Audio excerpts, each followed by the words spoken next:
biggest fans. Listens every week from Auburn. Whitney Young football is on the air. We're joining you here from the west side of Chicago, Rockne Field, for a Chicago Public League matchup between your Whitney Young Dolphins and the Michelle Clark Eagles.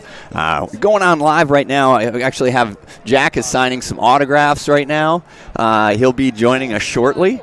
But wanted to get on because we're having some technical issues. So hopefully we are up and running, and we will stay up and running. So just wanted to give everybody a little advance notice on that maybe we'll have some times that we might have to reboot. But right now it looks like signal is coming through loud and clear. Jack, you get all your autographs signed?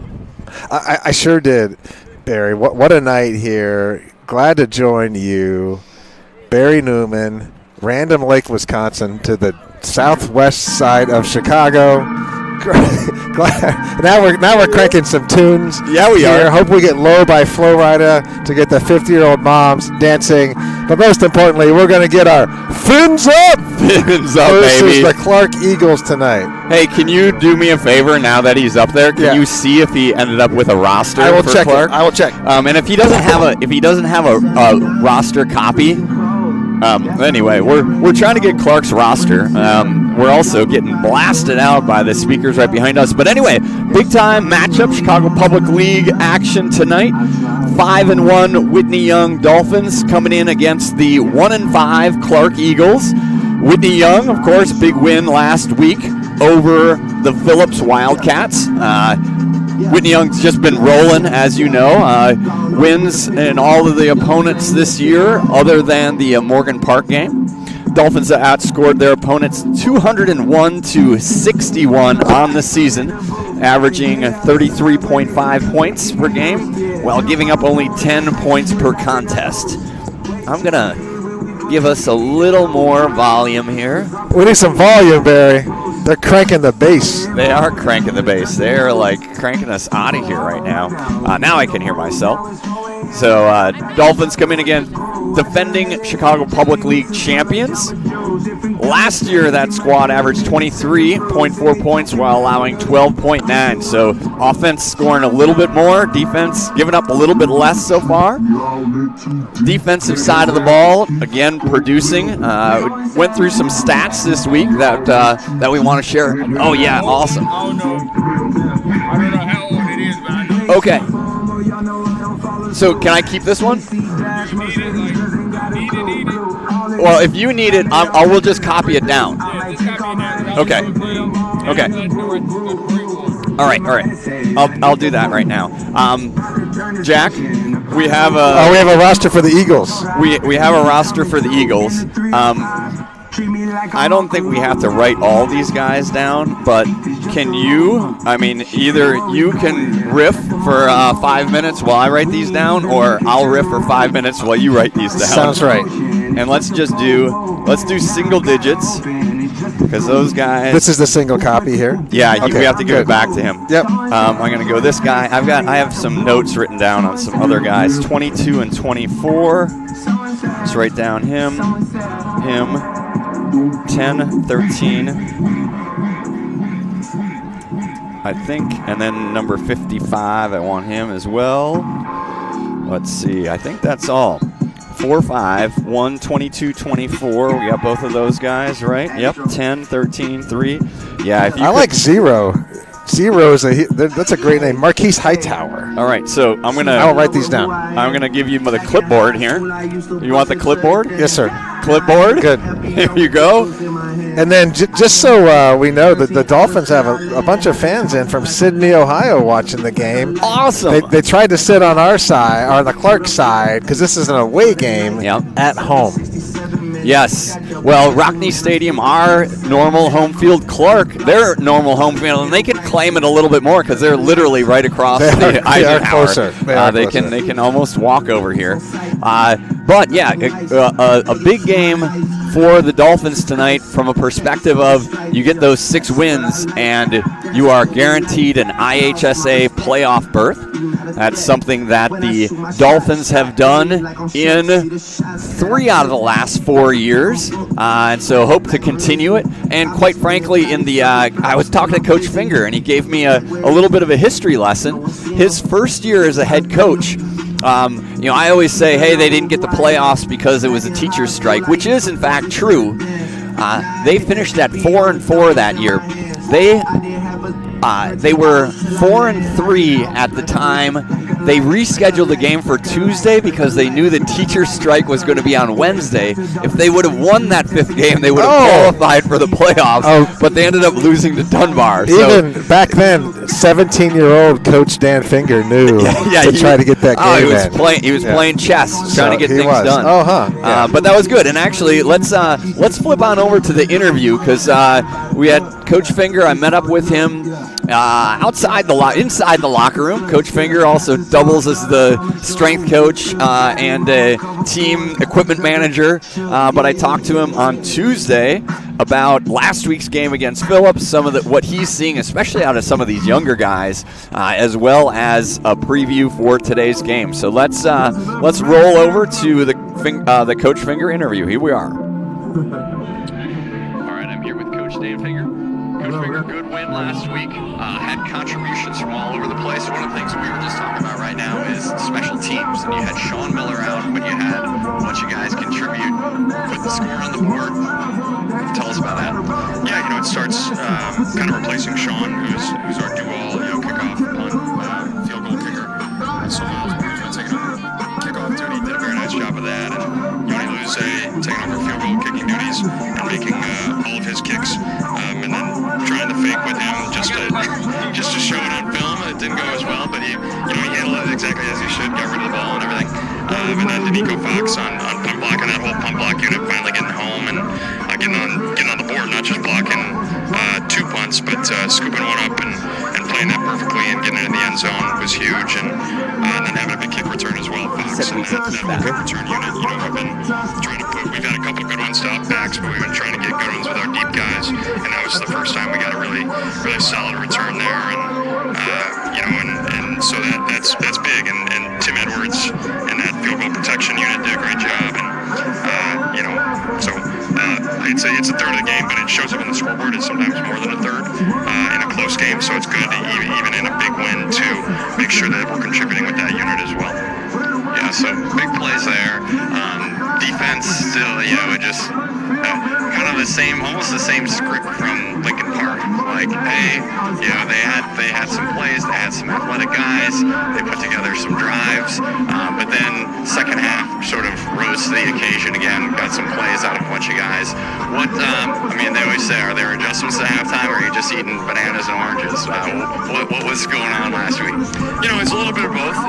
We gave up the really long touchdown in the first half, and that was just a really great play, and a couple bad angles from my DBs in the secondary there, like a miscommunication pre-snap, and so they were attacking from the same side and missed him, and the kid made a great play. And Phillips is always going to have some really good athletes like that, so it's more about how you respond. You're going to give up some points to guys like that, some big plays to guys like that. So we made a couple of adjustments about identifying where number 9 was after that. Clearly they were trying to get him the ball, but that was probably the only thing we discussed. And then it was staying on our feet, not reaching, not lunging for tackles, but bringing our shoulders and tackling, as Dolphins in a pod and breaking out the ball.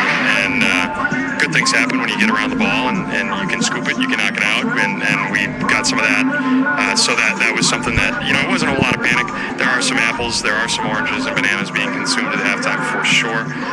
Only halftime adjustment I think we made was we were going to double 9 and if we were in our base coverages and we kind of didn't hear from him there until the very, very end after we made some subs. So, a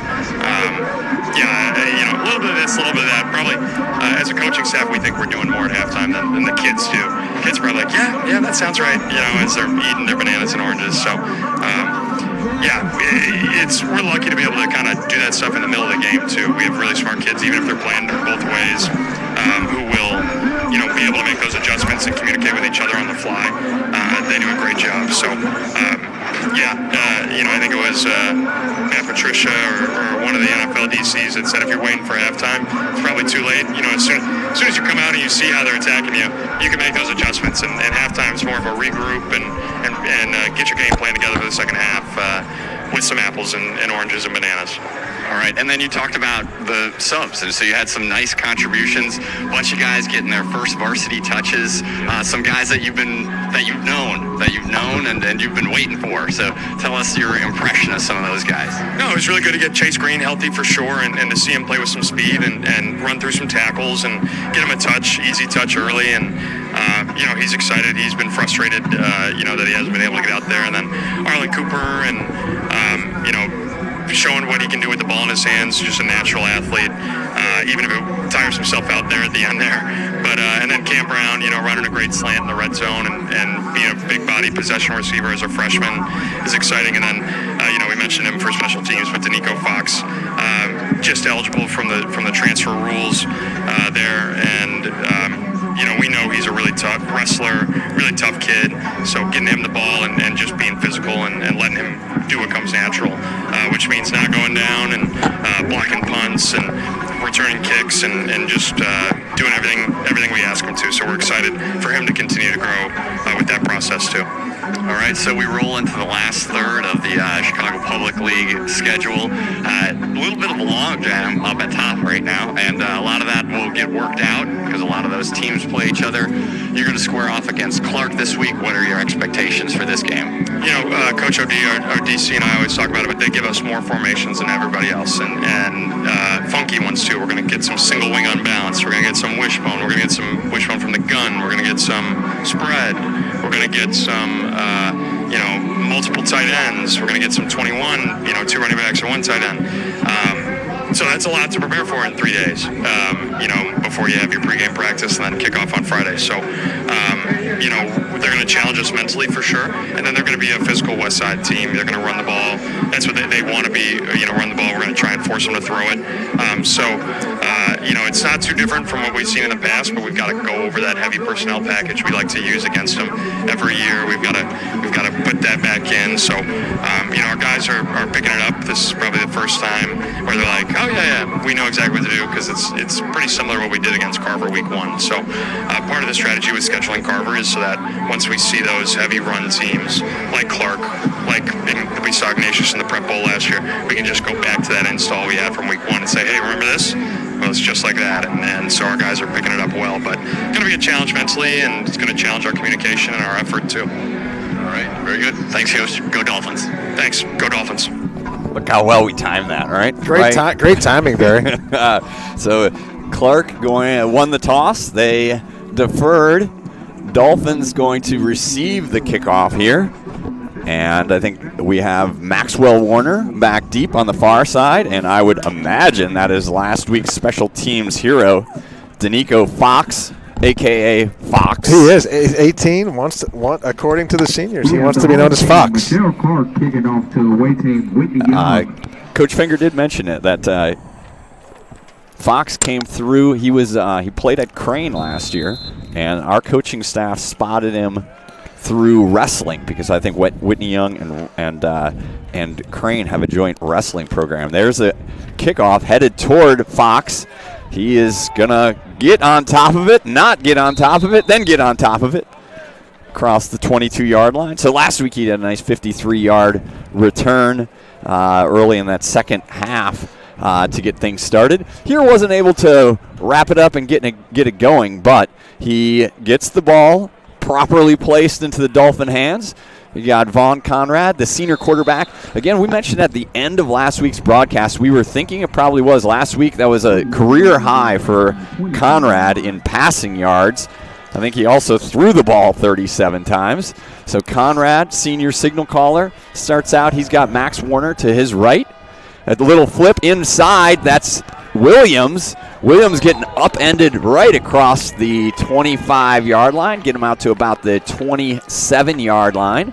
So that is actually, I don't know if we've seen that out of Sheldon Williams. We've seen Rayton Scottmere get that little inside shovel. Goes as a completed pass. I think that is the first for the Z receiver this year. And it would be his 5th reception on the year, which is 4 more than the Z position caught last year. So pickup of about 3. Second down. Conrad gives it to Warner. Warner off to the right-hand side. Tripped up across the 40-yard line. First down for him. Tackled there by Mohamed Toure. First down by the chosen one, brought to you by Sorelli's Finer Foods. Sorelli's providing the sandwiches, donation from the Warner family tonight, right? That's right. We had the number one, the chosen one, Missouri Tiger. I believe he's going to start there in January. He is, yes.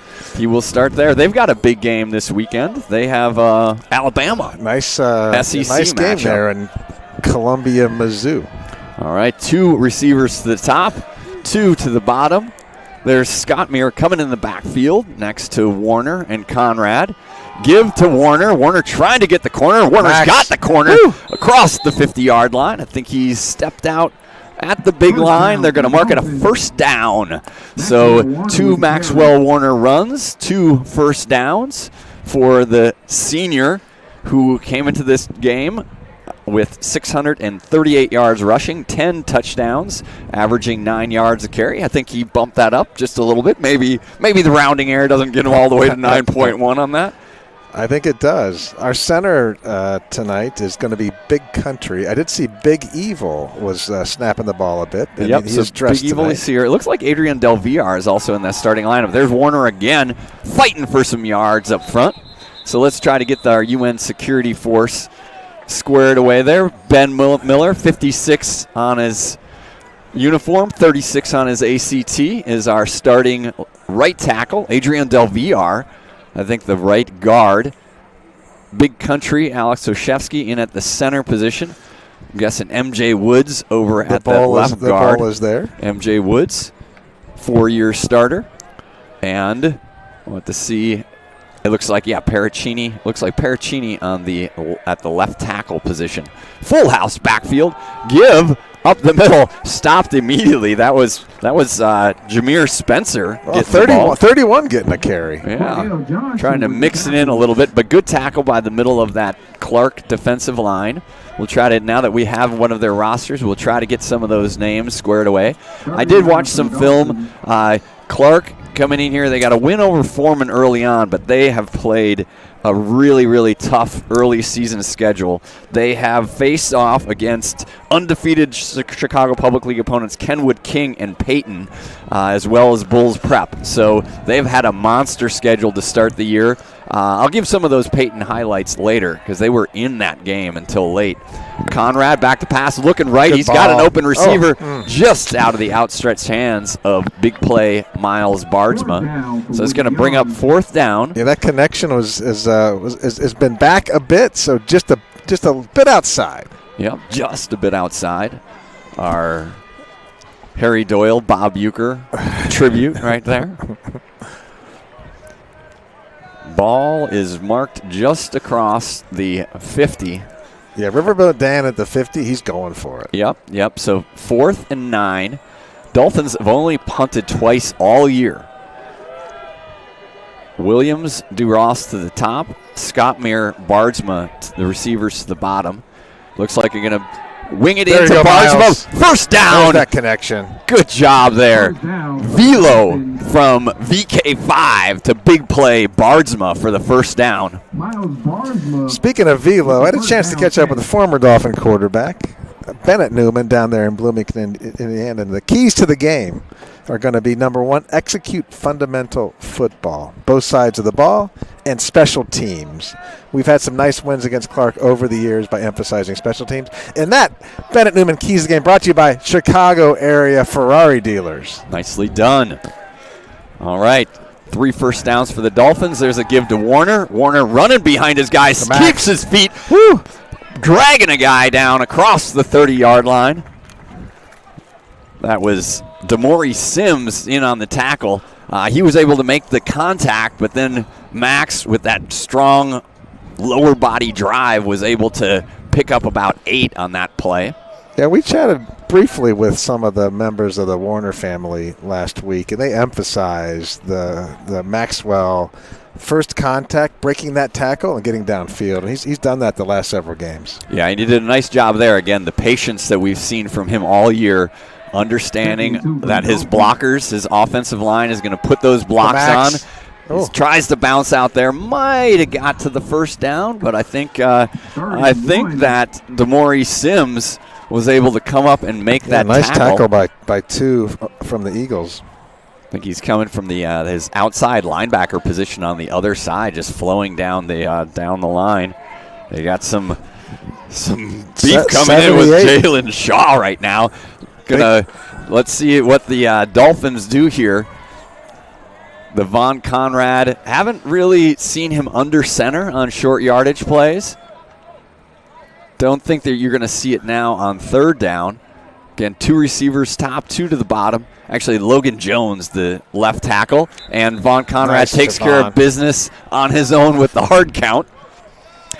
You mentioned Bennett Newman, and I've probably told this story a bunch of times on the broadcast. But when Bennett wanted, a key play like that, when he wanted to use the hard count, he would not tell his team the play.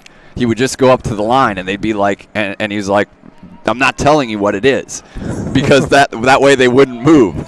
He would just do the hard count, get the other team to jump off sides. Maybe I took liberties with that story, but I'm not quite sure. Bennett will have to correct me on that. So Conrad with the first down, wings it over. There's Sheldon Williams with another catch. Gets it down to about the 17-yard line. So the Z with 2 receptions already this game. Just underway here, although the Dolphins put together a pretty long drive already. Again, the drive started at 22, and they have pushed it all the way inside, deep inside Eagle territory. 2nd and 6. Conrad, Warner to his right. Scottmere, big play Barzma, the receivers to his right. Give to Warner. Warner, wow. Yeah, he ran into a massive human being right there. That was our guy, Jalen Shaw. Jalen Shaw just engulfed Max Warner on that one. So good job getting off the line, shedding his block and getting in position for the tackle. 3rd and 9 for Whitney Young. So loss of a couple on 3rd that. and 9, we have the Paul Conrad weather report here. Oktoberfest is over. You can see Paul Conrad, the Paul Conrad singer, at Mannheim Steamroller at the Chicago Theater starting in November and December. Of course they are. That's a perfect combination. Scottmere getting the inside give. He's got blockers over there. Warner gets a good one on him. Good job, Rayton Scottmere using those blockers. Touchdown, Rayton Scottmere. Good blocks downfield by both Logan Jones and then Bennett DeRoss, the tight end, came in and cleaned up a guy or two. Scottmere gets in the end zone for a touchdown. They are all blocking for the Riz God. Riz God. Number 11, Riz God. Rayton Scottmere. So that drive finished off. That was a 3rd and 9. Dolphins connected on a 4th and 9 earlier in that drive. Yanni Luze on for the extra point. Tim Edwards, Dr. Edwards, going to snap high. Ball on the ground, and point will be no good on that wayward snap right there. But Dolphins get on the board. Scottmere with the touchdown reception. I think that was we'll have to look at it on instant replay. I think it was in front of Vaughn, right? I think it was a little shuffle pass, or as my high school coach called it, a shovel pass. The old shovel pass. So that was Scottmere one way or another. He had six touchdown receptions coming into today. I believe he had one on the ground last week. He had one through the air and on the ground last week. So Scottmere on the season, that is, I thought Scottmere had maybe that was that's why. I thought, same thing from last week. I was calling it a rushing touchdown last week, and Tony, in going back through it, that's why I was thinking Rayton had 5 touchdown receptions. He actually has 6. So that's, I would guess, his 7th on the year. which, again, I was looking back through some of the historical files, at least in the Dan Finger era. And in the Finger era, over the last 7 years, the most touchdown receptions that a wide receiver had was Anthony Hood back in the 2023 season. Anthony had 6. Now, again, Anthony spent the end of that season as the Wildcat quarterback, so accounted for a bunch of other touchdowns. I mean, I think he was the leading rusher on that team as well. But Anthony was 6, and Bennett Newman's 15 touchdown passes. If that's going to be a touchdown pass, then Conrad ties him up on that too. Squib kick. Get there, Jacob. Handled well. Good tackle. I think that was Danico Fox. It was on the tackle. Fox. We had Double L, Logan Lopez in on the kickoff team as well. So, yeah, before Finger, we call that in the history books, that's like before common area. So, like, yes. It's like BF and then post F. So, all the history, I guess we do have an NFL Hall of Famer, so maybe we can count that. But. Yeah, yep. Right. And, I mean, it is interesting, and some of it's like the statistics. I would love to have Coach Finger on and just talk Whitney Young history with him because, yes, some of the records and things like that. Again, the team a lot of times was playing in the white division, so not to take anything away from them, but for sure the entire the last 6 years for the Coach Daniel Finger era have been at the top division, the Chicago Public League Red Division. There's that full house backfield, give up the middle, nice tackle, spun down by I think it's the Dinger. I think Dingfield is getting the start. I think Dingfield was number 20, I think, on the tackle. Looks like maybe Scott Meir just taking some time out after that touchdown run. Looks like Eagles have Tavion Vaughn as the quarterback. I've seen both Vaughn, number 4, take some snaps, as well as Yamil Brady, number 5. And they've got a whole load of guys in the backfield, is what Coach Finger had said. They'll show you a lot of different formations. This is a full house backfield from the shotgun. The give up the middle, that was to Marquise Hightower. Hightower gets a few. I think the truth in on the tackle. The truth was there. Along with Niven Hinkle, so a lot of different guys getting some looks here. Again, Dolphins had a long first possession, so maybe given some of those workhorse, Maxwell Warner, I think Hinkle was in for Warner at that corner, at the cornerback position, and Scott Meir was out with Dingfield in, which again, one of the themes for this season is the depth of this team because of the 27 seniors. And you see some of those guys coming in, and again, even if they didn't have a lot of reps earlier in their career, they've now have 6 games under their belt. This is the 7th game. So they're playing like seasoned veterans. 3rd and about 4.5. Flag comes out. I think we're going to have a false start on Clark. So this is one of the things. And I don't have the final score. The final score against Peyton wasn't necessarily close, Clark versus Peyton. But in that game, Clark was down 14-0, had driven all the way into Peyton territory. I think they were inside the red zone, not inside the 10, and then got stopped on a 4th down play. 2 plays later, 75-yard touchdown run for Peyton, and then with the game at 21-0, Clark just tried to be very aggressive, threw a couple interceptions after that. So we'll see tonight. I mean, definitely this is a team that they don't have a ton of guys on the sideline, but they are tough. We've seen Clark play Whitney Young tough. We saw Clark beat Whitney Young just a couple years ago up at Lane Stadium. We did. We sure did. And then the game. I still have PTSD. Fall of 21, we beat Clark here when Coach Finger coached the game from the woods. He did. We'll have to bring that up a couple more times. Yeah, Full house back, so 3rd and 9. We'll tell everybody the story. Big country and at nose tackle here, Barry. Quarterback rolling to his left, winging it out. Good coverage there. Bardsma and Duras had the wide receiver, number 1, Kyan Foreman, bracketed on that one. A quarterback, no place to go. Agent Zero, John Speller. Zero was the hero on that play. Nicely done. So Vaughn the quarterback early on here for the Eagles. Eagles are going to bring in, and I will say this, their punt unit in that game against Peyton was very good. They boomed some, got it on the ground, got a friendly roll from the Rockne turf. I think that was at Rockne. All right, so we've got a flag on the play, which is kind of strange. Trying to listen in on what's going on here.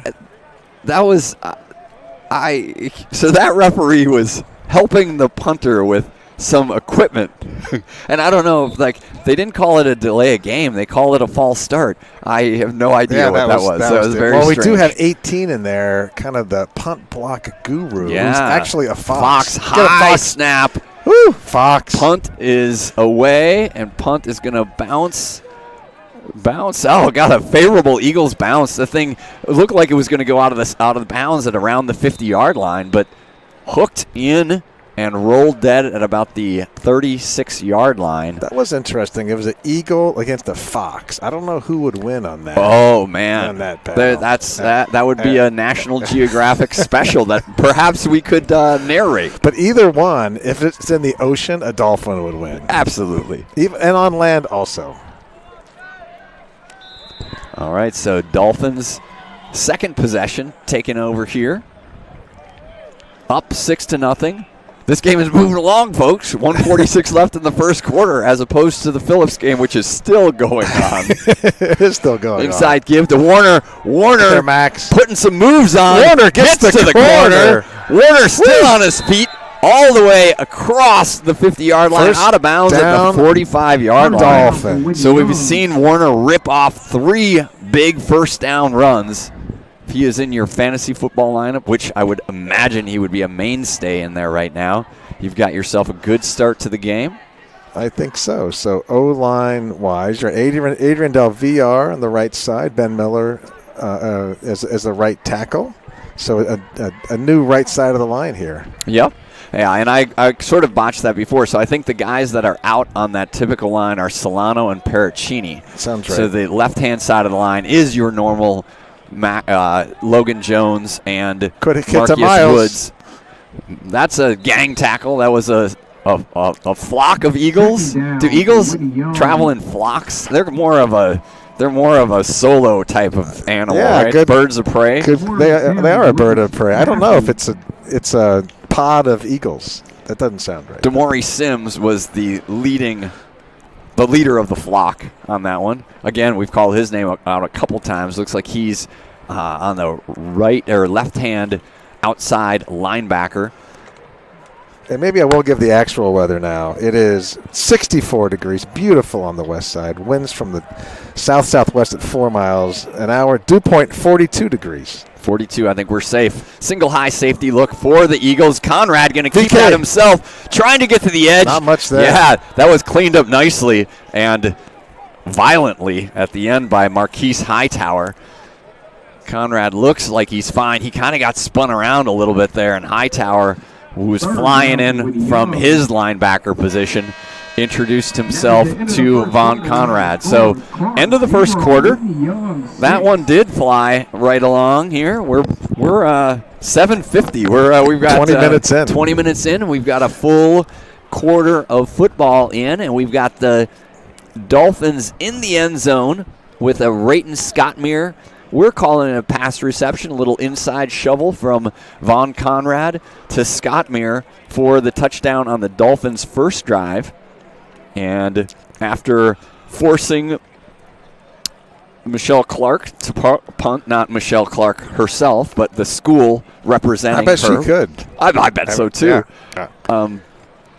Got the Dolphins took over on their 36. And we got a Max Warner first down run here, getting into Eagles territory. We got the tunes going here, Barry. We do have the tunes. I never know how this actually works out because when they crank it, and that's like in the pregame, I couldn't even hear myself talking.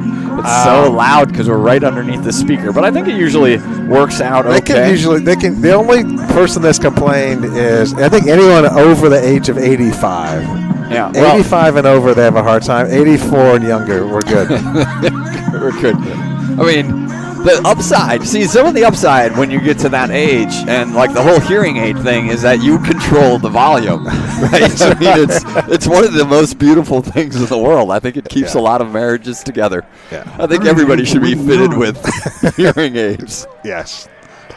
3 receivers to the left. We don't often see trips out of the Dolphins, but we have it now. And now we have an illegal motion.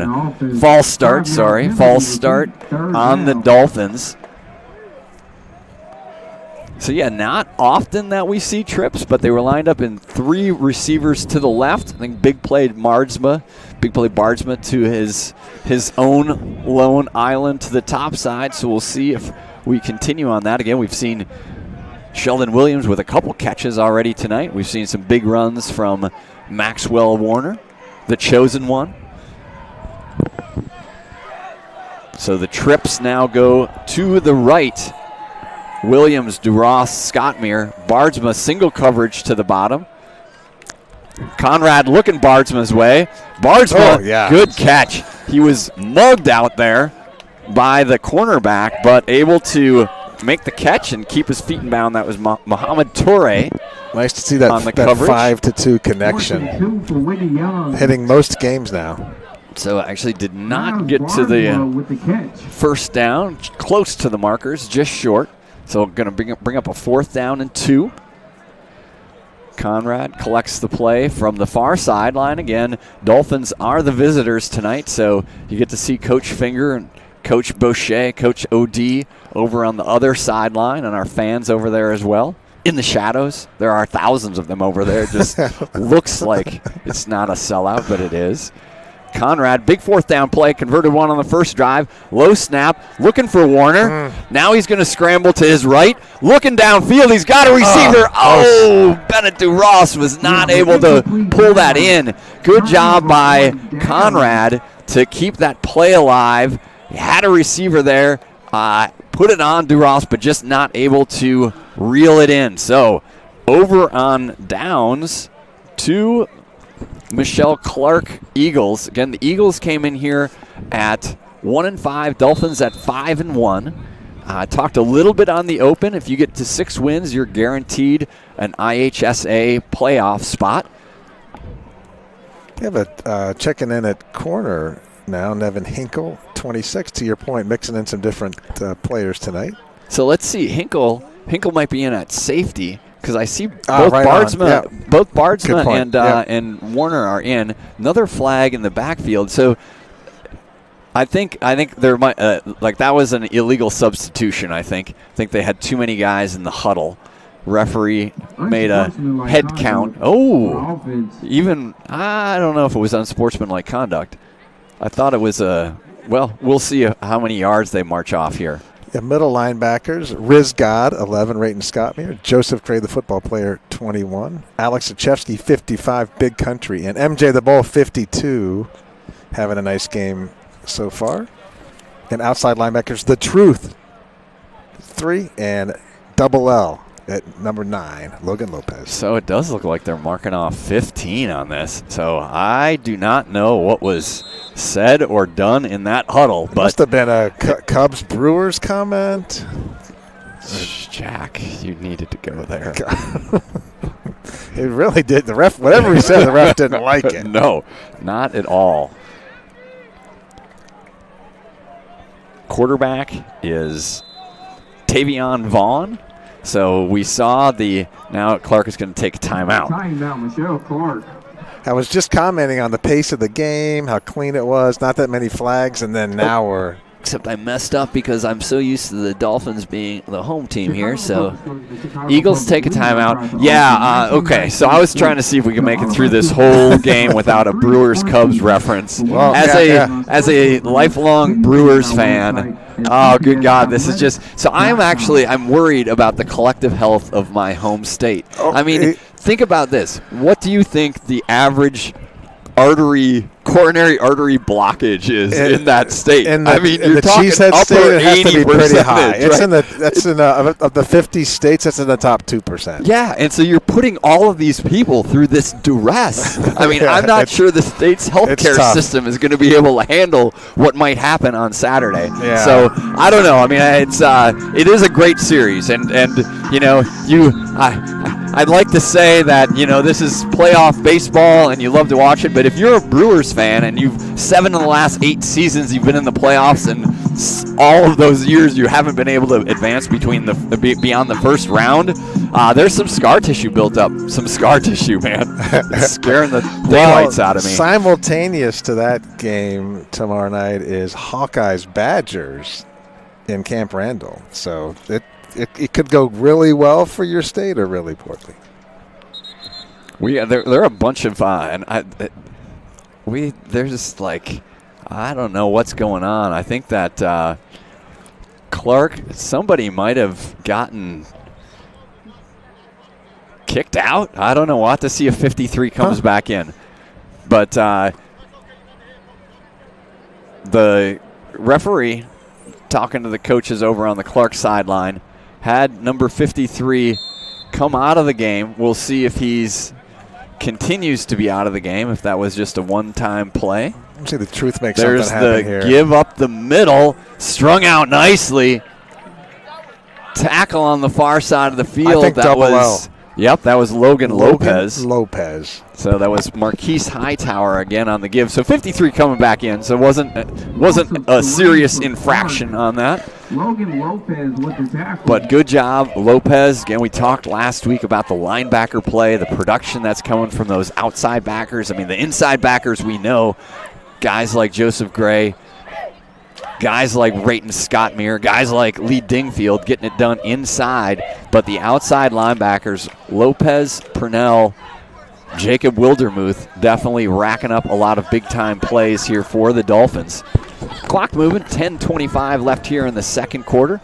Dolphins up 6-0. Vaughn, the quarterback.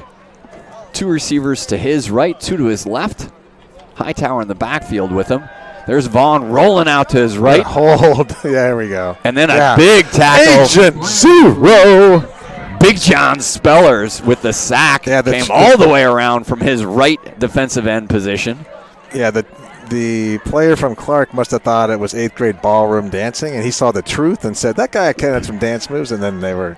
Then you had that going on, but I think the Dolphins will just decline that penalty. I think we got it. Good. I mean, it literally, with that unsportsmanlike conduct penalty, then the sack from Spellers. Spellers came in on the day after we have talked through what is a sack and what's not. What did the sack Grinch say?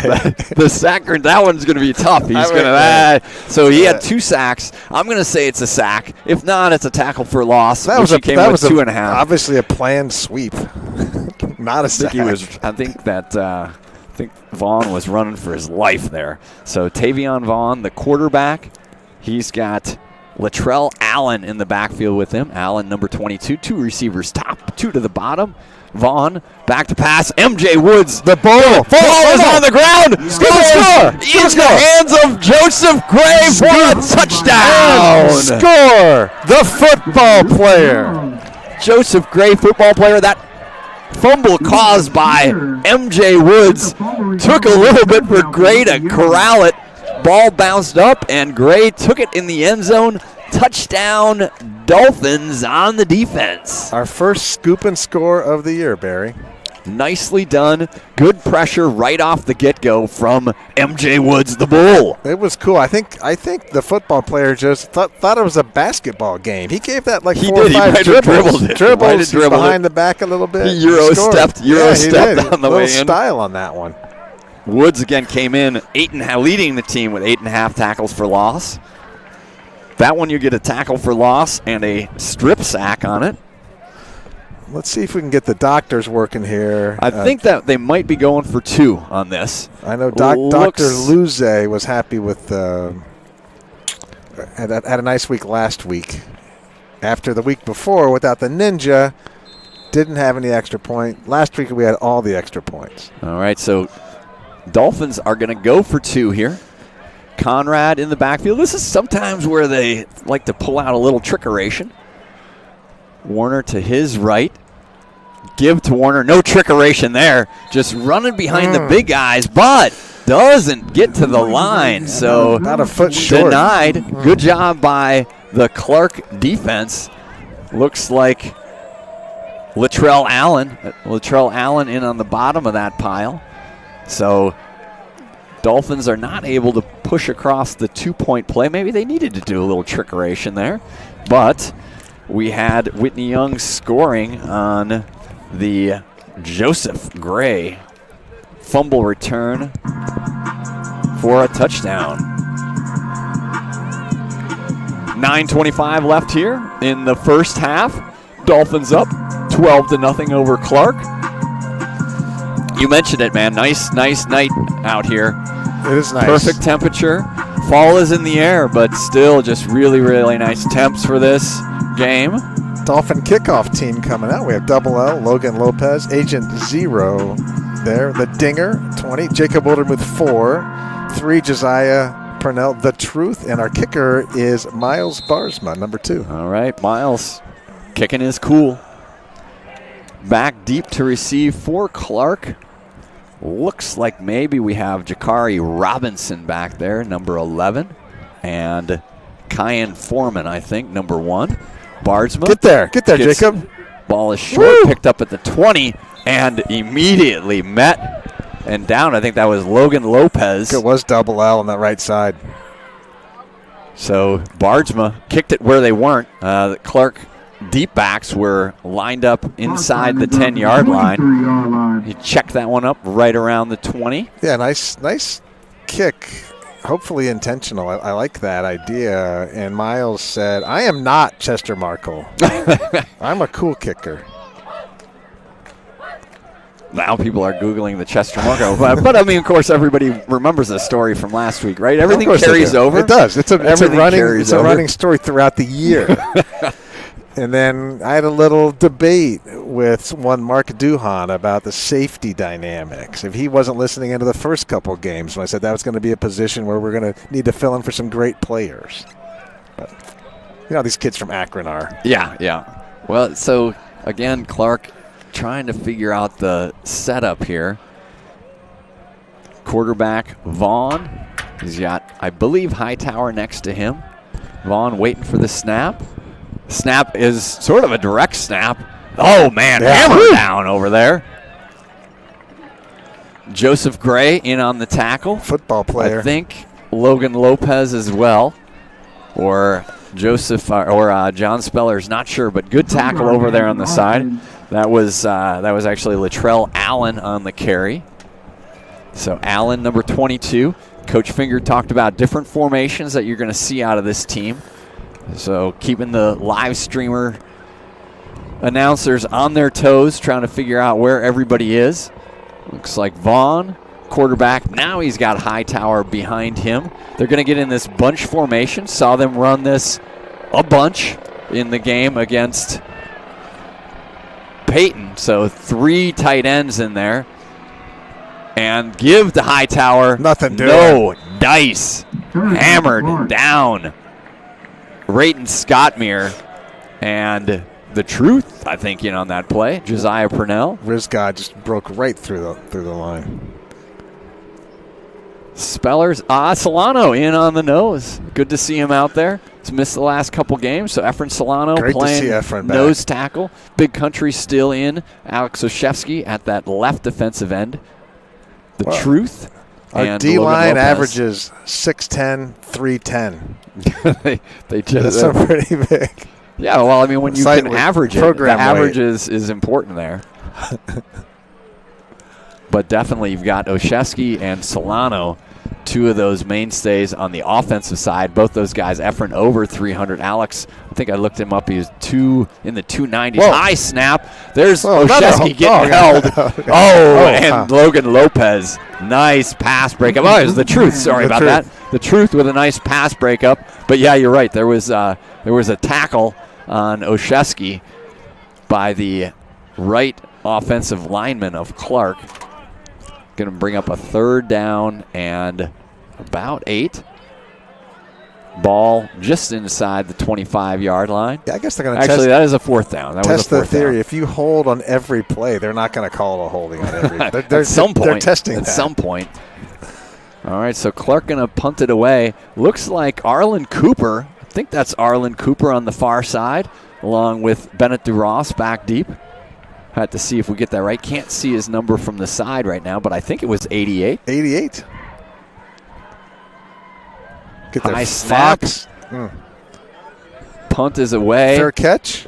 Fielded ball on the ground and recovered. I think recovered by the Dolphins. Whew. Good job scooping up there. That was Jameer Spencer. Jameer Spencer getting the recovery. I do think that was Arlen Cooper coming up to field it.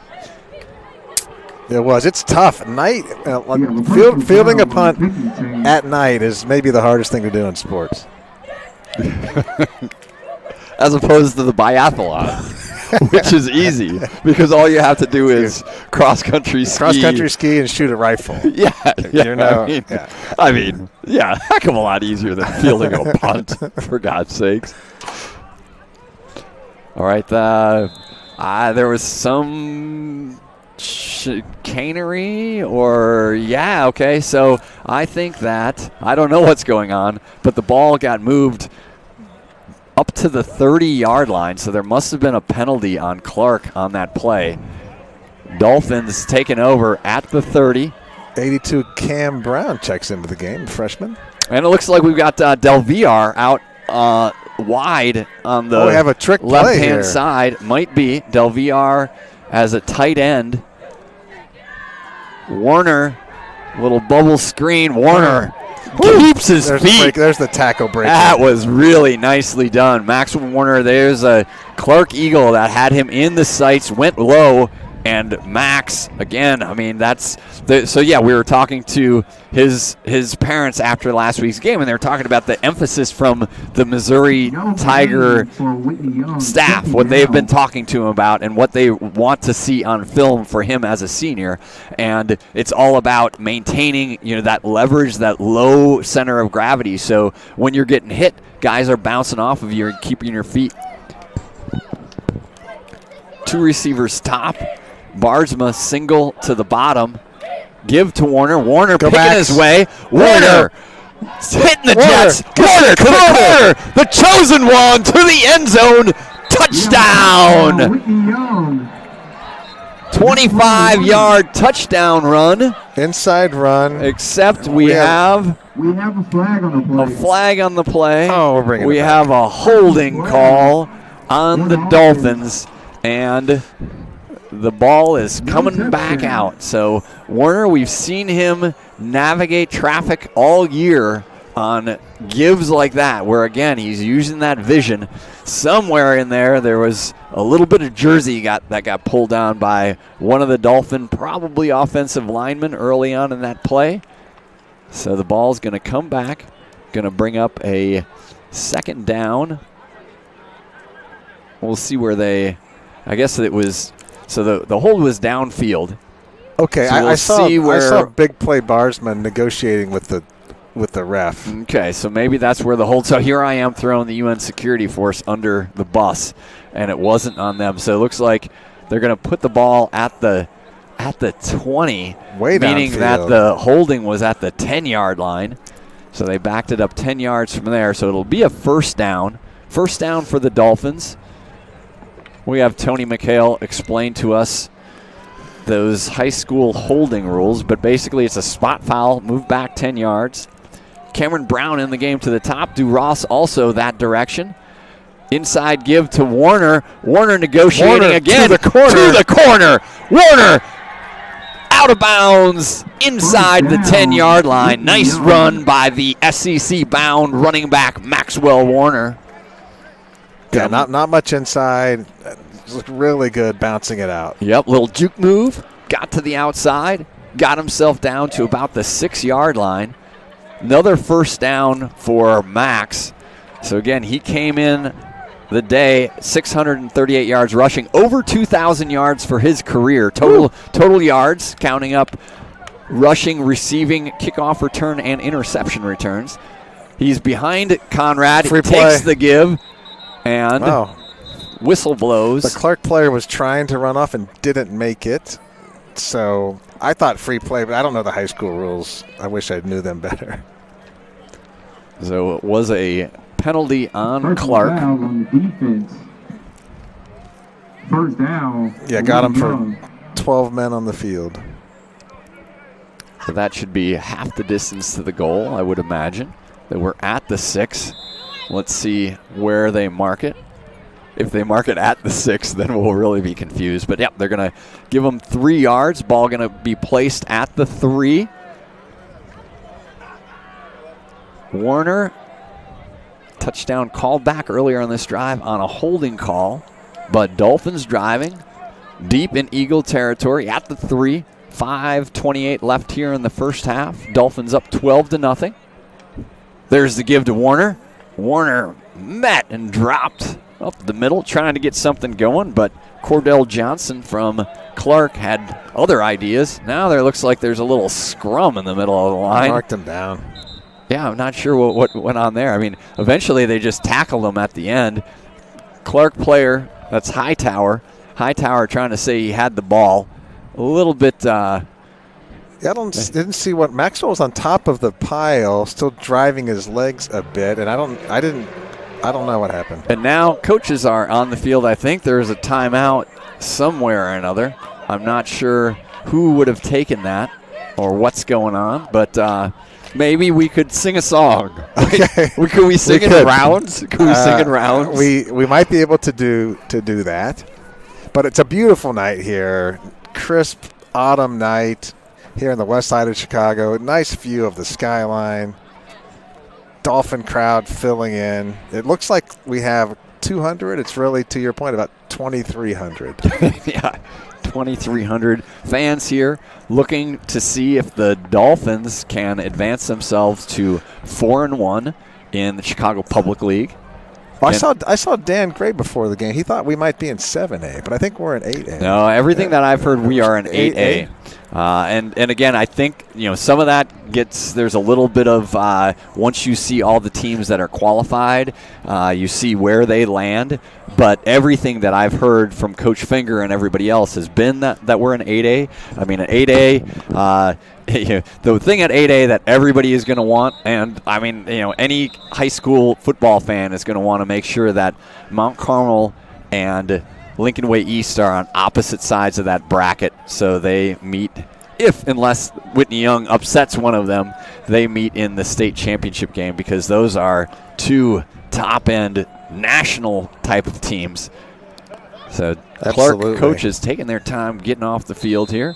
Clock is winding now, under 5 minutes to play. Warner behind Conrad.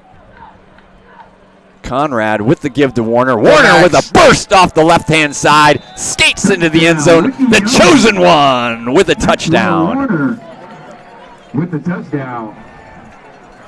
Yeah, nice quick hit. Big Country's doing a really nice job at center, especially in the shotgun sets, and he didn't play until maybe two games ago. So Warner, now we can talk about his 11th touchdown on the year. 11th touchdown rushing on the season. 12th total touchdown. Dolphins going to go for the extra point here. Luze. There we go. Hammers it through.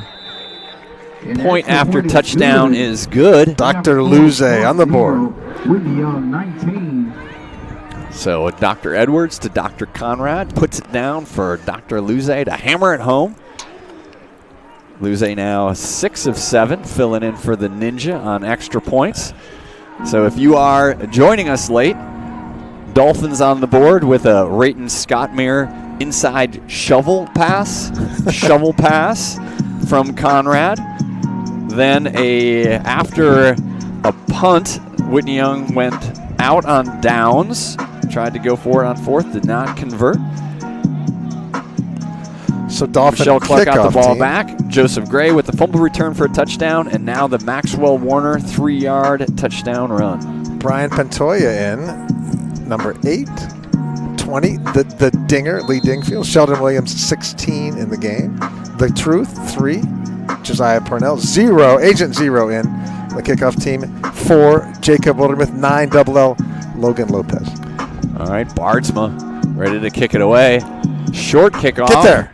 Falling kind of the same spot as last time. Ball is on the ground.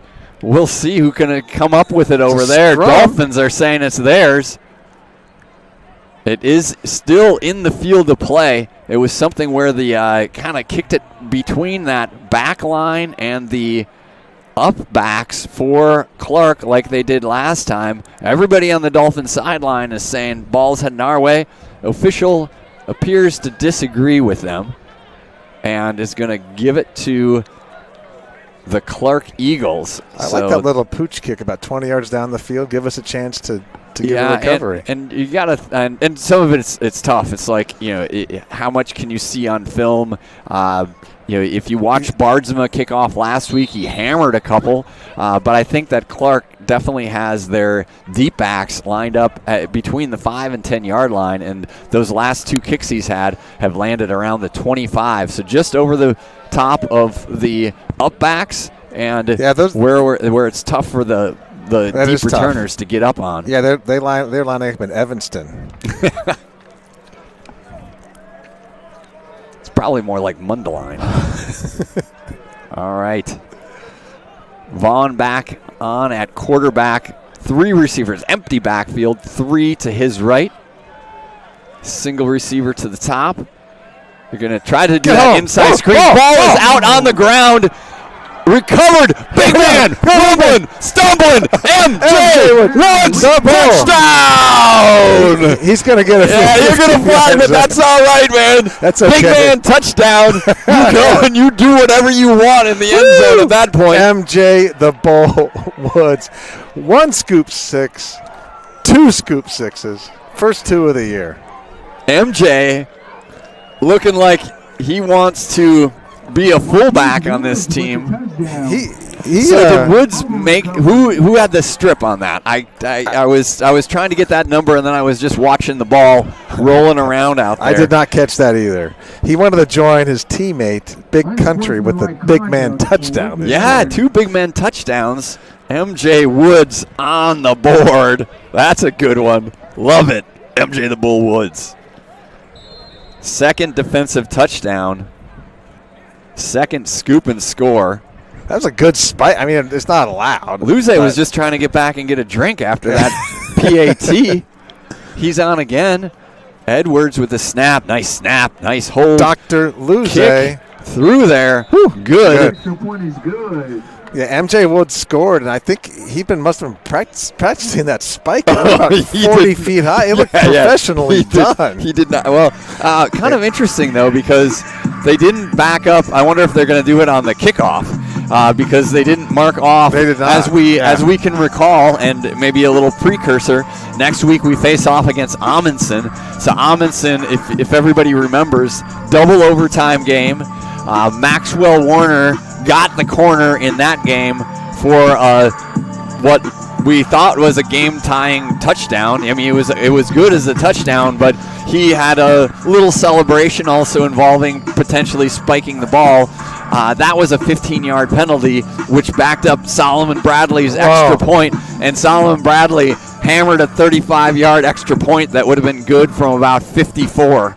To send that game into the second overtime, right? And the second overtime, then the score, then the immaculate knockdown by BG3 on the play. Duhan with the interception, advancing the Dolphins to the Chicago Public League Championship game, which they then defeated Kenwood. That was a fun day. Yeah, so that does back up. They took it on the kickoff. Bardsma still hammers it. That time he hammers it. Get there. Ball is rolling. Picked up there, Jacob. At the 10. Dolphins down in a hurry. Woo. There's a nice tackle. That's Brian Pantoja on the end of that. Cleans it up. The Dinger was through there. Yep. Dinger got him down below, and then Pantoja took care of business. Pantoja. But Bardsma just hammered that thing.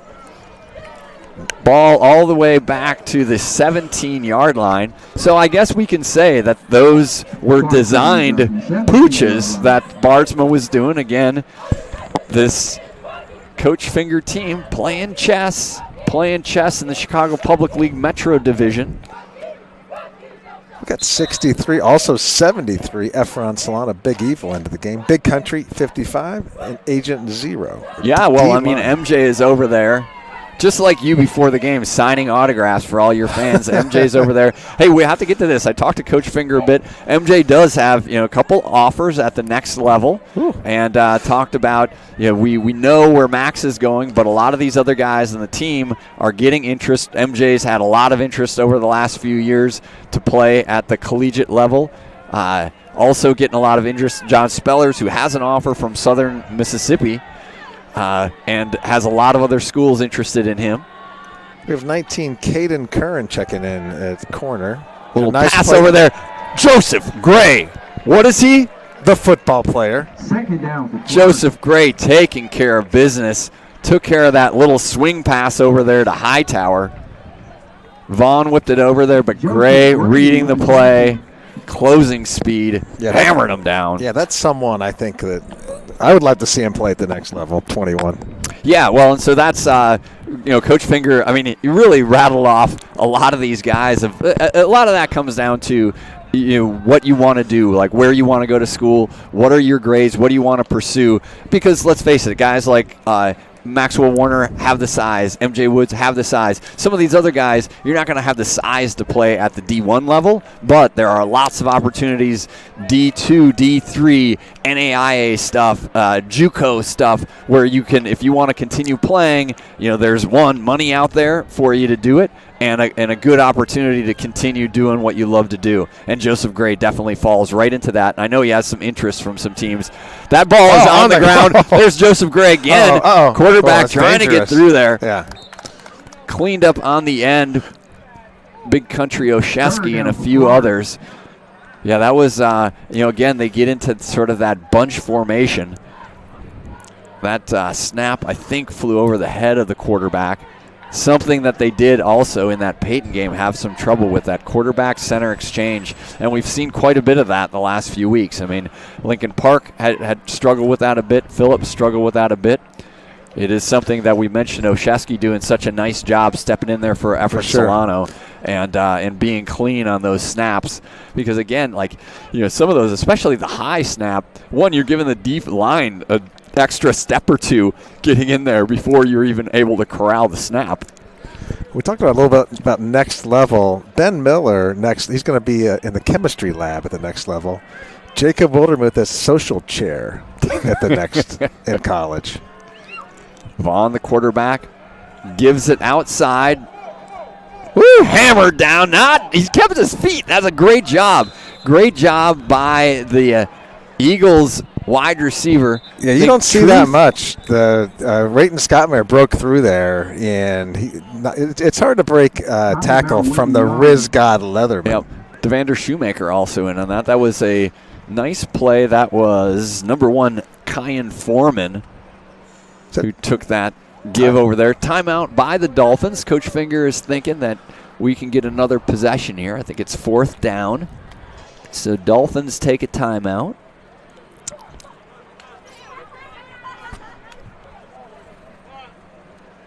We're going to have some halftime stuff, but we also have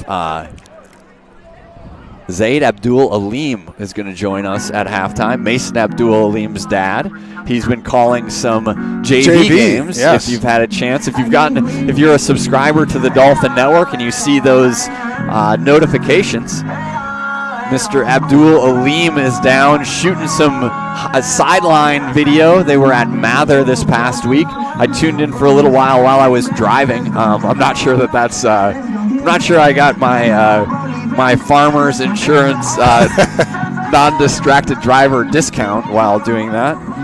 But it's good to see JV guys on, and he has also we're gonna enjoy his story, his football origin story. I think is pretty cool as well. Clark back to punt, DeRoss, and we're gonna say Arlen Cooper over there. Nice high punt. Poison. This time, get out of the way. Ball going to roll dead at about the Clark 35-yard line. Trying to get a little extra.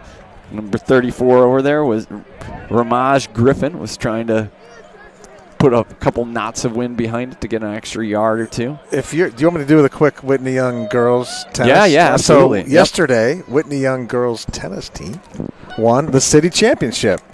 School of Champions. School of Champions got it done. Jonathan Ijimika, number 80, his sister Julia plays for the School of Champions. Walter Payton tennis came in second. My daughter Riley's on that team, but we're not talking about that today. We're talking about the Dolphins. Flag in the backfield. I think that Clark ran somebody on late. I'm not sure if that's going to be the call.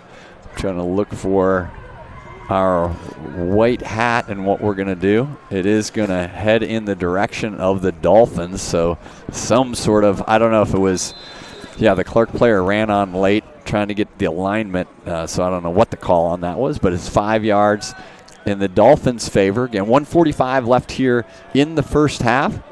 Bardsma to the top of the screen. 3 receivers to the left. There's Warner into the backfield. Warner, a little orbit sweep. He goes down. Pass sails high. That was actually Agent Zero, John Spellers, in the game. Agent Zero in the mix. Now, what I want to know, which we'll have to find out later, was that slip and fall on purpose or as part of the deke play? I don't know.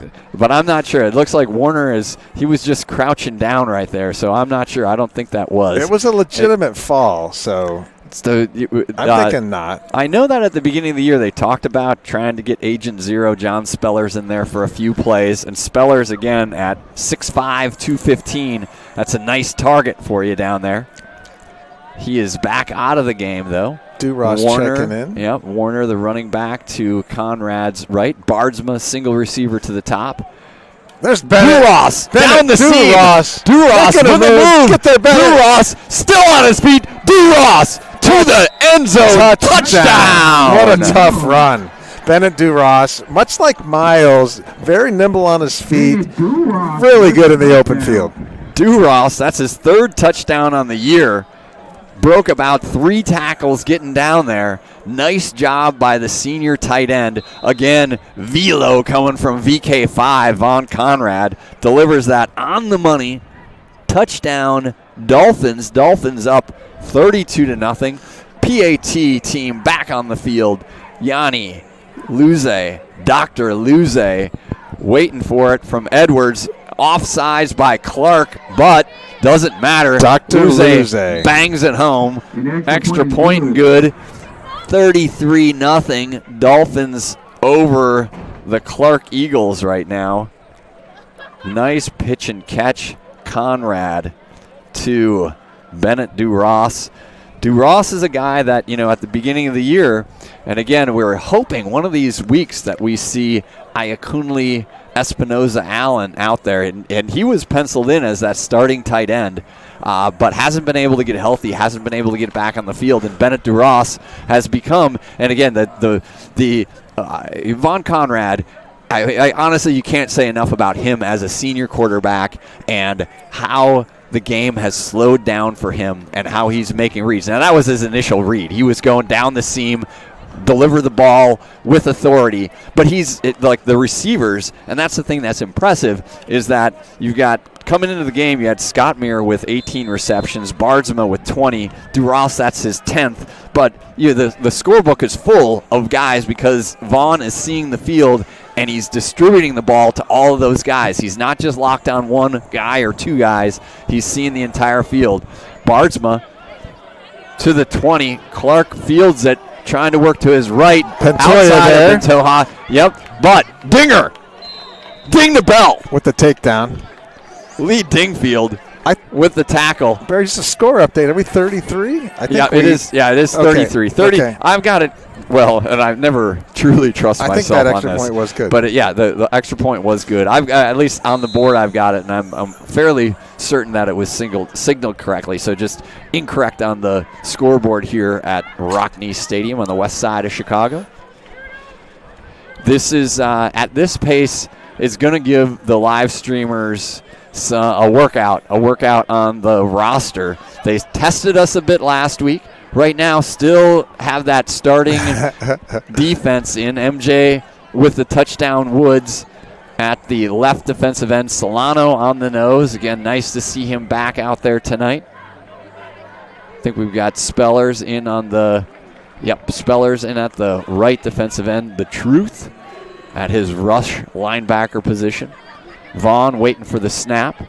Vaughn with the snap. Vaughn rolling to his left. Batted ball. Spellers bats it in the air. Trying to go for another scoop score. That's just an incomplete pass. Spellers having an evening.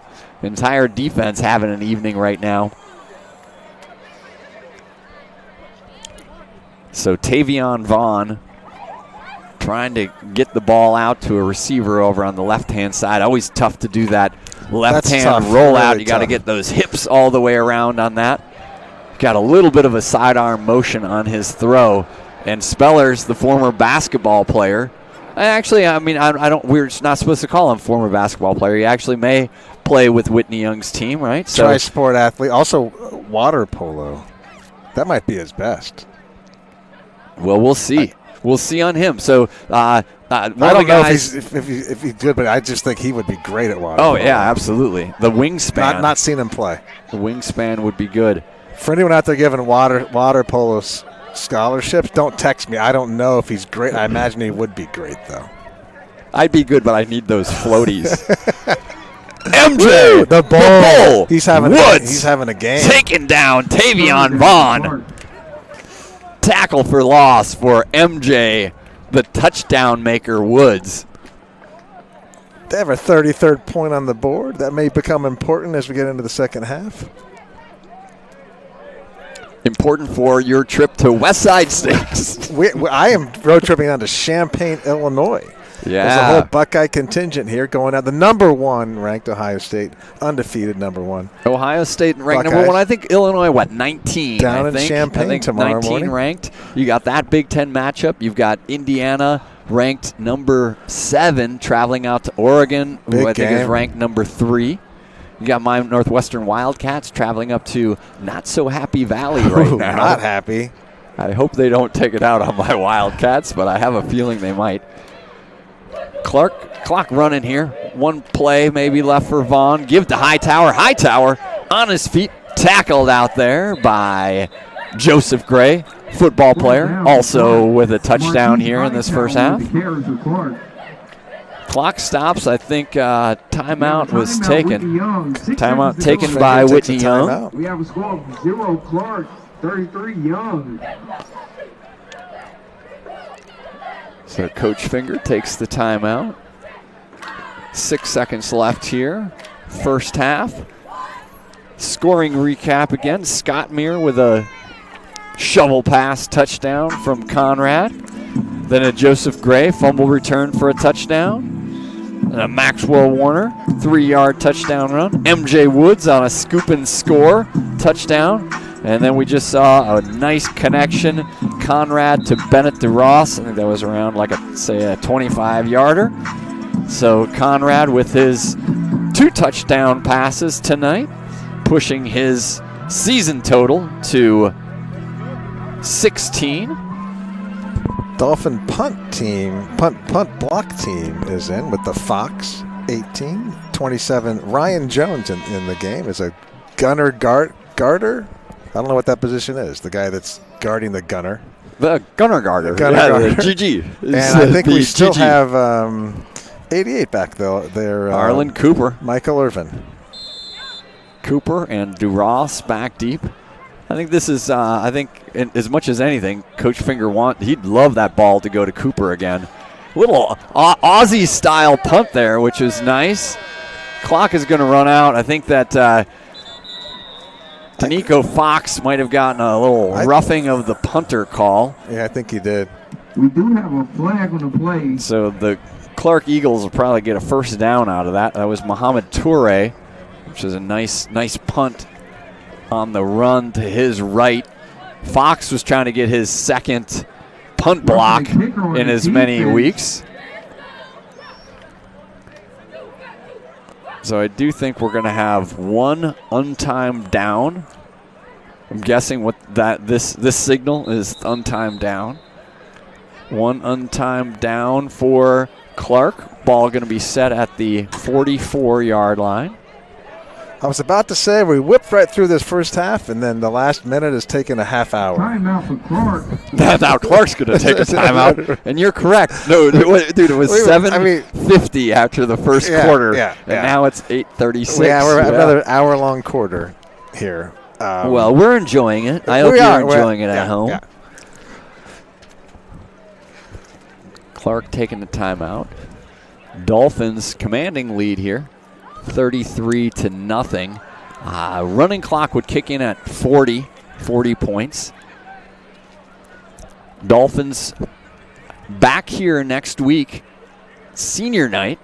27 seniors to announce at senior night next week against Amundsen. And we're going to need someone on the PA. We'll talk about that. Oh, yeah. We'll have to divvy that up. You might, I think we've had Brian Miller do it before. Brian Miller might be a good man for the job. Sean Miller's dad. I pulled him off. He had a sprint. He had a sprint from the chain gang up to the PA booth. Also, breast cancer awareness game next week, so it'll be a pink out. I was talking to Hayden Petrulis before the game. Dolphins back in the uber prevent defense. That's an interesting formation. I think Clark's just going to probably it looks like it's definitely a running formation, but they might throw it deep to the left-hand side. I think they're going to have a double. Yeah. Oh. Well, Agent Zero's trying to get there. So ball is in the air. Pick. Joseph Gray with the interception. He'd like to take it all the way back, but he is tackled at the 42-yard line. And the first half is in the books. Gray with a fumble recovery for a touchdown and now an interception. And we've got the Dolphins heading to the visitor locker room here at Rockne, up 33-0. So again, I said Zaid Abdul Amira will be here for an interview, but let me go through some of this stuff first. So Jackie gave us that update on the tennis team. City champs. So we talked about the golfing Dolphins. So the girls golf team, also city champs earlier. They also were the regional champs, so first team in Chicago Public League history, first girls team in Chicago Public League history to win a regional championship. And at sectionals this week, freshman Nisha Chow-Sawapa qualifies for the state tournament in Decatur. So nice job by Nisha, the freshman who won the city championship and I believe the regional championship. So she's on to state. Kennedy White and Jasmine McGee also standouts on that team. But we'll look to see what we get from Nisha playing over there in Decatur. Good luck. Boys golf, freshman Simon Katz qualified for regionals. It looked like Whitney Young's finished third in the city championships. So Katz on to the regionals. Flag football. All right, so I was down at Whitney Young on Tuesday night, and the Dolphins got a commanding 39-6 win over North Grand. That was their first round game. And then over Ignatius, a little revenge exacted on the Wolfpack.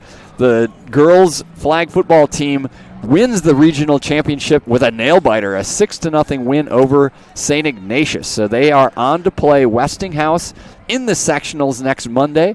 I believe that's a home game. We'll have to see where the Dolphins are. They are 18-4 overall. They have outscored their opponents on the year 578-169. So average score of 27.5 to 8 that they've been able to take care of business on their side. Dee Dudley with 21 receiving touchdowns. Georgia Lane has thrown 30 of those. Nina Lloyd has 14 interceptions. Kennedy Glover, 13 interceptions. Jemiah Hamilton with 58 sacks and 108 total tackles. So, here we go. It's Zaid, right? Am I pronouncing it correct? You got it correct. All right. Yeah. Zaid Abdul Alim, perfect. Good to have you on air. Thank you. It's good to be on air.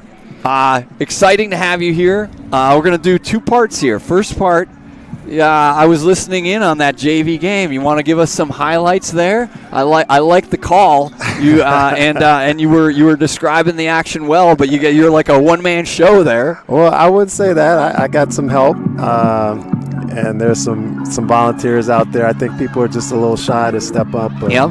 the more we get it going, we'll have more on the stand with me. So. All right, very good. Look like a win for the the Dolphins, I right? think it's ultimately 36-14. It was a great bounce back game after the team had from the Broncos. They returned the favor with some kickoff returns of their own, which they gave up against the Broncos, and the quarterback had great play, good running. I mean, the highlights for everyone, I'd be reading the Oscars thank you speech, but I just want to say, it was a great team effort and a lot of good highlights and a lot of good plays by all the players. All right, I heard you talking about Ryan Jones had some big runs. He's been jumping off the page. I've been calling his name a lot. I understand he's a two-sport athlete as well, and there are a couple others on the team. I also want to give a special shout-out to the defense. Henry Ellis there. I know I heard his name. They held the Mather Rangers to one touchdown. That other touchdown was a kickoff return, so don't count that against the defense. And, versus the game before against the Broncos, they gave up some big plays. This game, they stifled the Mathers, even though they had a strong running game. Yeah, and it's, I've been around this program for, I guess, 5 or 6 years, and the big change that's happened is that the numbers of this program are so much stronger now. A few years ago, and we also had disruptions through COVID, and so it was tough. Like those JV games, you just didn't have the numbers, and you actually weren't. The other thing you couldn't have is a lot of practice time. And it is one of these things. Again, if you see some of these other programs, you see suburban programs. I want to talk about your football history. This coaching staff does a whale of a job with not a whole lot of bodies, right? And I think that's one of the challenges you have is that the guys that you're trying to run both of those practices simultaneously. I think the upside from a program perspective, at least in my view, is that these freshmen and sophomores are surrounded by the seniors and juniors, and they're seeing how they conduct themselves, and they see how they practice every day. The downside is that maybe they're not getting as many reps, or they don't quite get those reps at practice until a little bit later in the year when the varsity kind of gets its footing, and then plus you have guys that are getting action in both. So a little bit of a challenge, but the more numbers in the program, the 27 seniors on the team this year. You weren't around for this. 3 years ago we had 3 seniors. Yeah, I've heard the stories, and that was one of the attributes that I liked about Whitney Young was, the football program. Coach Finger and his staff have done a great job of not just coaching kids, but building a program. And I talk about it all the time, how they account for every minute of these kids. Yep. And it's beyond developing for football, it's developing for life.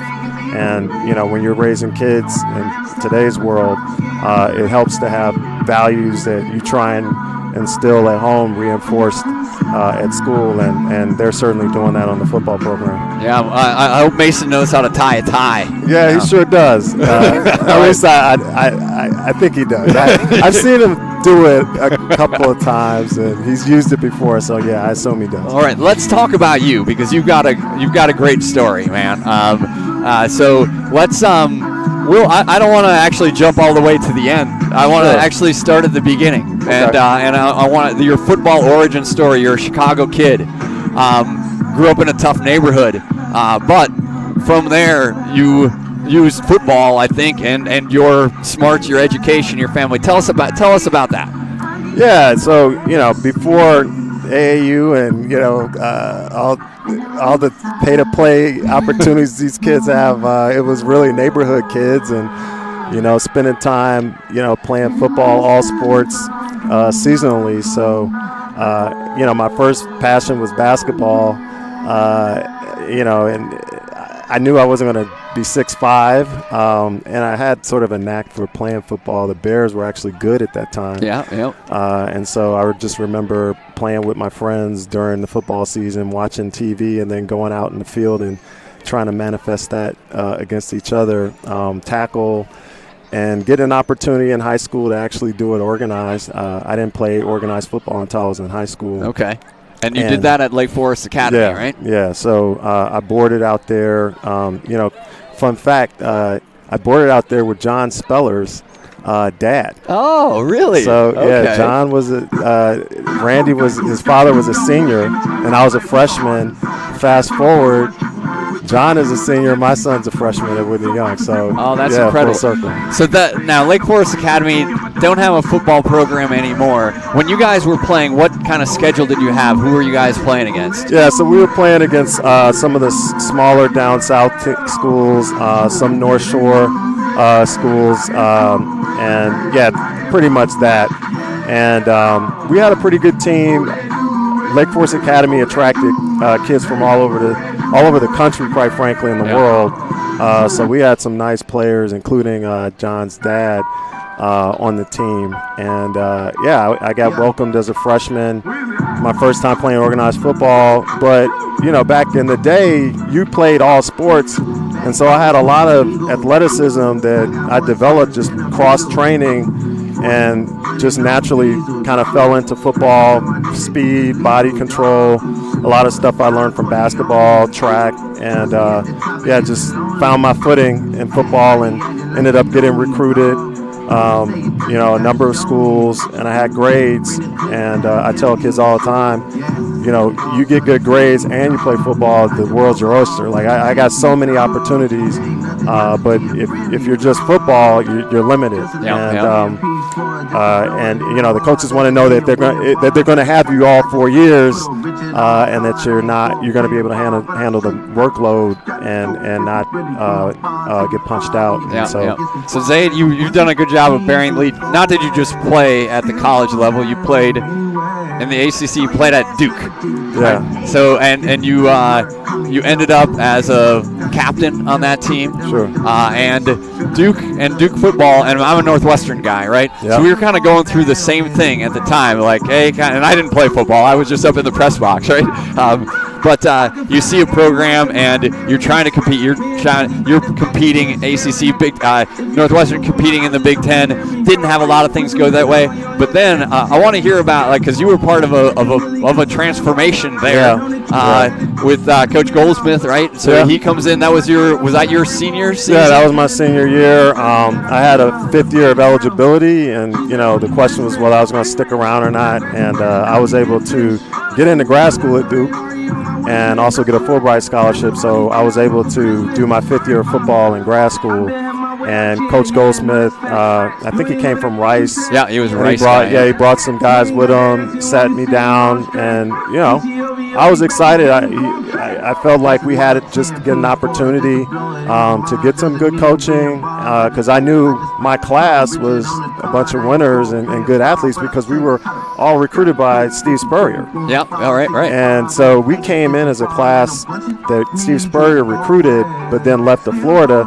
So all of us were used to winning, and it just speaks to the impact a coach can have on a team, and that's why I kind of herald Coach Finger.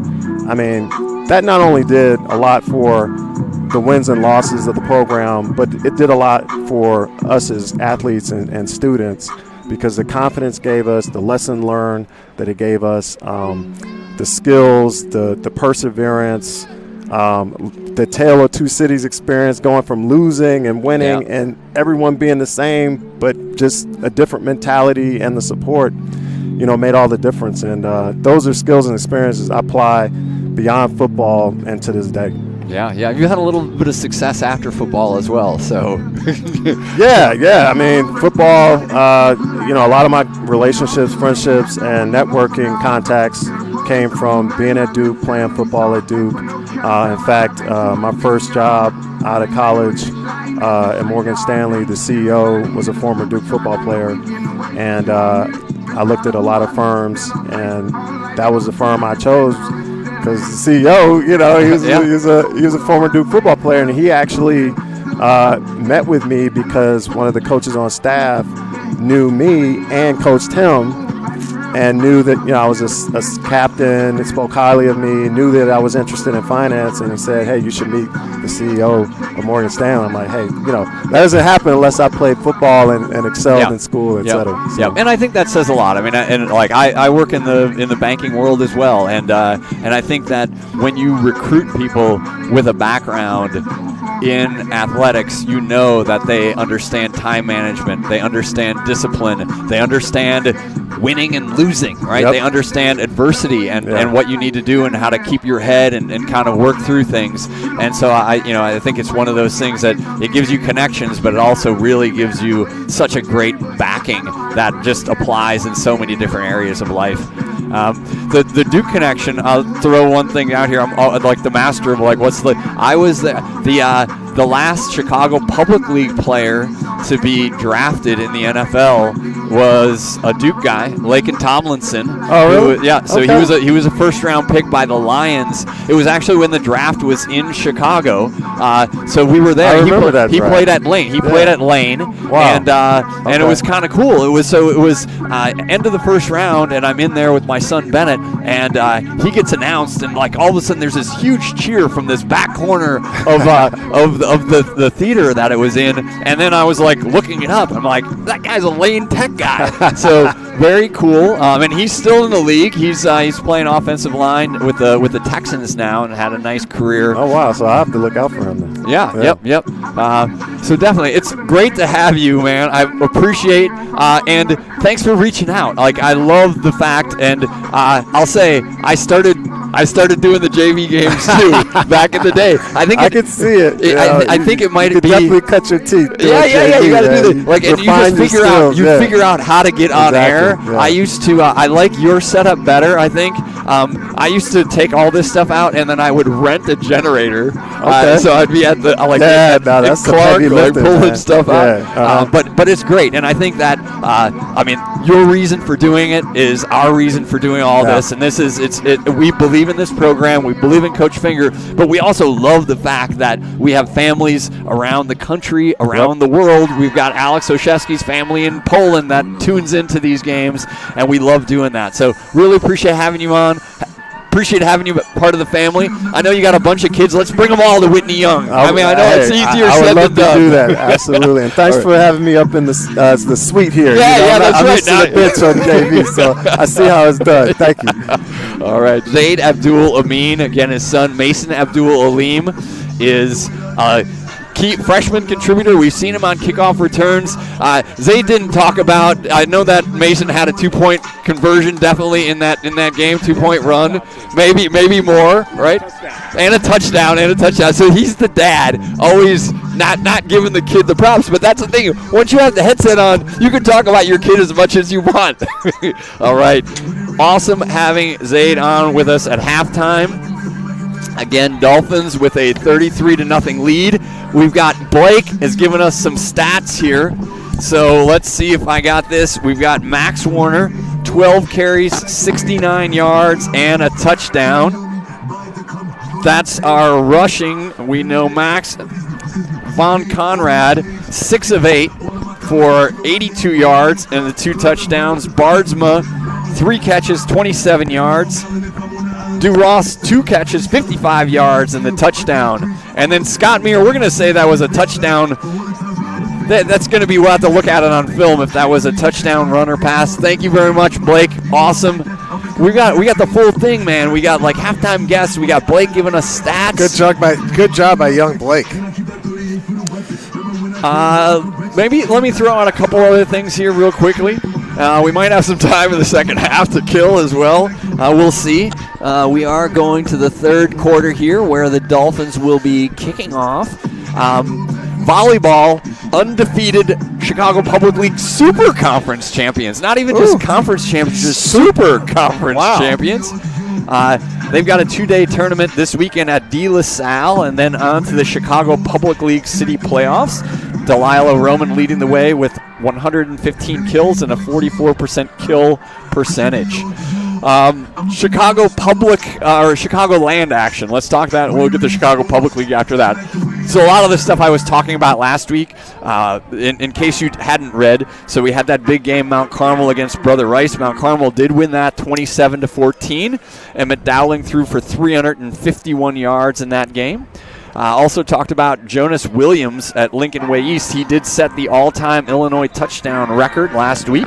He's broke the record at 127. I think he finished the night at 131 and counting. Now on his radar is Logan Malachek's 11,190 career passing yards. So Malachek, who graduated last year from NAS Academy, Logan franchise, has that record. That's just a crazy amount of yards. Over 11,000 yards passing. We got Vaughn Conrad over 1,000 yards, and we've seen, and again, kind of a balanced offense. That's just that's racking up some yardage. Actually, and Coach Zonar down at Lincoln Way East, another impressive total. He, in his 25th year, tonight he's going for his 250th win. So, Jack, help me with the math on that. 25 years, 250 wins. Yeah. What is he averaging? I mean, you're right in there around between 8 and 12. Yeah, between 8 and 12, maybe smack dab, hitting the median between 8 and 12. That Montini versus Carmel Catholic game, I'm just trying to convince people that sometimes I might know what I'm talking about. I don't really know anything, but that game ended up 55-54. Montini with the win, so still undefeated, defending 3A champs. They're ranked number 1 at 4A right now. They're up at 4A. In that game, Israel Adams, 568 yards passing for Montini. Trey Taylor over at Carmel Catholic, the kid going to Nebraska, he had 450 yards passing, 5 touchdowns, and 3 rushing touchdowns, 8 touchdowns on the day.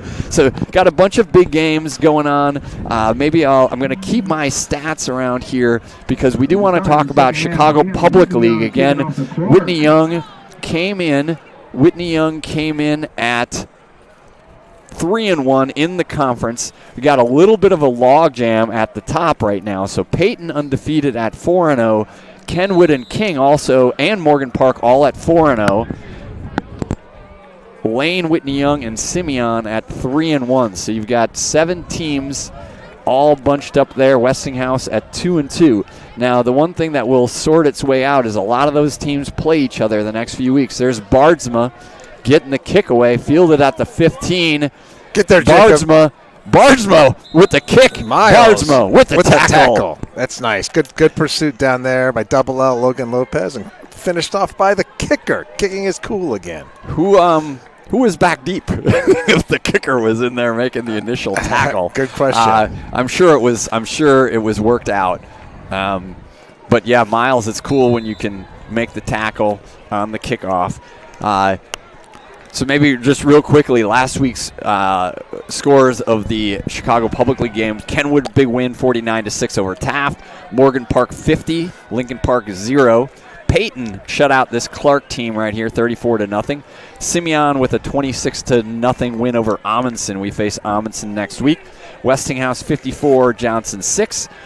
Lane 10, Bulls Prep 3. So that one was close. And then King walloped Brooks 50-0. We talked about how it was sort of not a whole lot was going to change in the standings from this week to last week. Definitely a lot of disparity between the top of the Chicago Public League Metro and the bottom.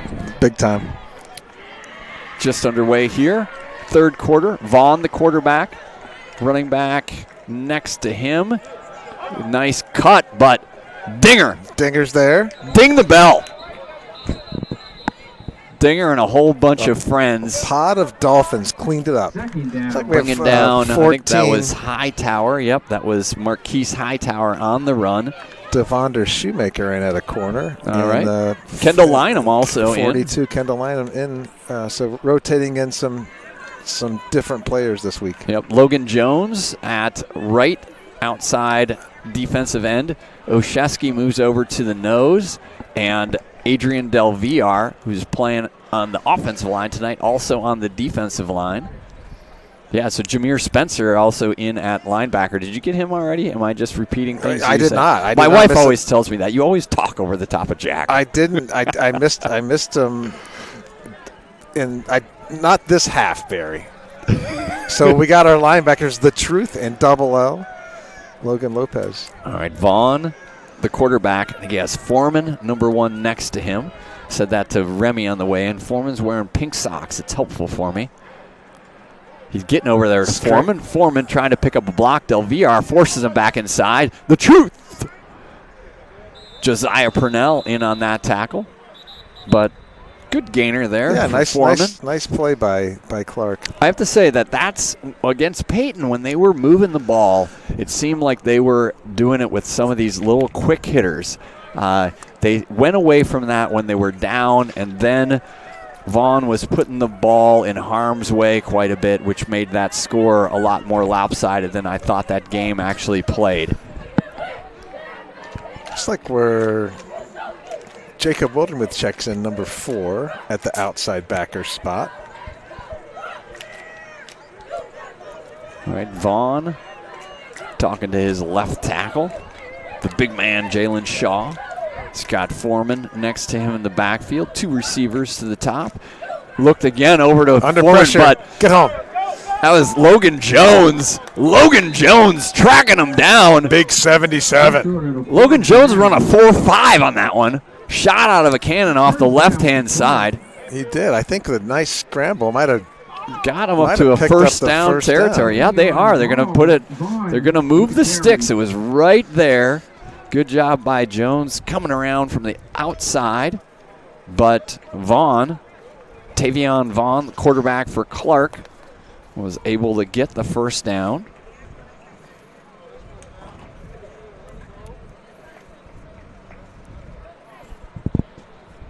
Beautiful night here. We have a waning gibbous moon. Earlier this week was the harvest moon. Yeah. I'm so not sure about is that it really a waning now? So when did the harvest moon hit? Was that like yesterday? Full moon, I believe, was Monday or Tuesday. Oh, okay. The harvest All right. moon. Yeah. Vaughn, the quarterback, he has Latrell Allen next to him. Allen looking to the sidelines for some signals from the coaching staff. Motion man, give some blockers out there. Woo! There's Dinger. And then I think Double L Logan Lopez cleaned it up. So Dingfield from the linebacker position. Good pickup, though. Short of the first down. Just short. I think they need to get 2 more. So call that an 8-yard gain. That was Emmanuel Malone. A little jet sweep action. Malone with the carry. I think that's the first time we've called out his name tonight. Just underway here in the third quarter. Again, scoring summary for the Dolphins. Scottmere, touchdown reception. Joseph Gray, fumble return, touchdown. Maxwell Warner, 3-yard touchdown run. MJ Woods, big man touchdown on a fumble return. Second of the year. And Conrad to Bennett DuRoss. Again, a nice run by DuRoss, breaking some tackles. Luze knocking home a couple extra points. And we are at 33-0. Clark lining up with a second down and short. Vaughn, the quarterback, I think it's Allen next to him. Allen or Hightower. It's Allen. Vaughn looking. Vaughn with a reception. Good first down throw out there. Completes that to Corey Davis. Corey Davis, not the former Western Michigan drafted by Tennessee Titans Corey Davis. Maybe related. Yeah, possibly. Corey Davis was a staple on my fantasy football teams, which is why I never won any championships. A lot of potential there. Yeah, we saw that a couple times this year. Kind of the receiver getting in the seam against our cover 2. So something to work on going forward. Yep, and that was a pass, like a look that was working for Clark against Peyton. So they're into Dolphin territory at the 44-yard line. You know, Coach O.D. would like to spin up a shutout here, but Clark with Vaughn. Vaughn back to pass. Vaughn winging it deep. Good coverage out there.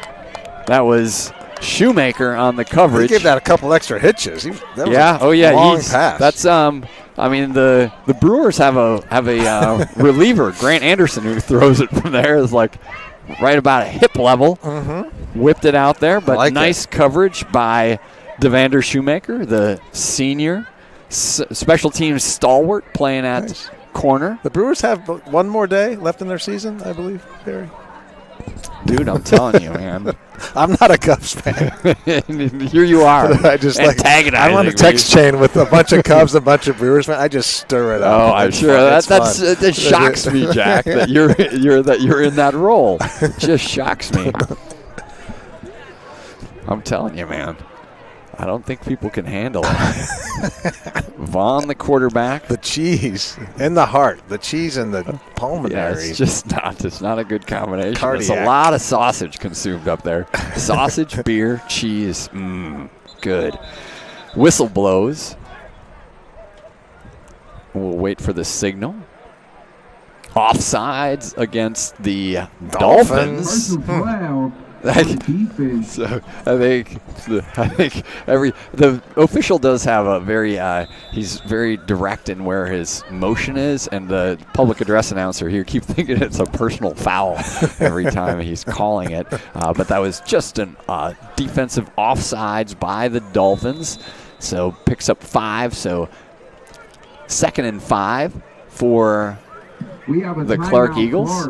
Clark's going to take a timeout, which allows me to actually put the correct timeouts on the board, which I never do. So Clark with their first timeout of the second half.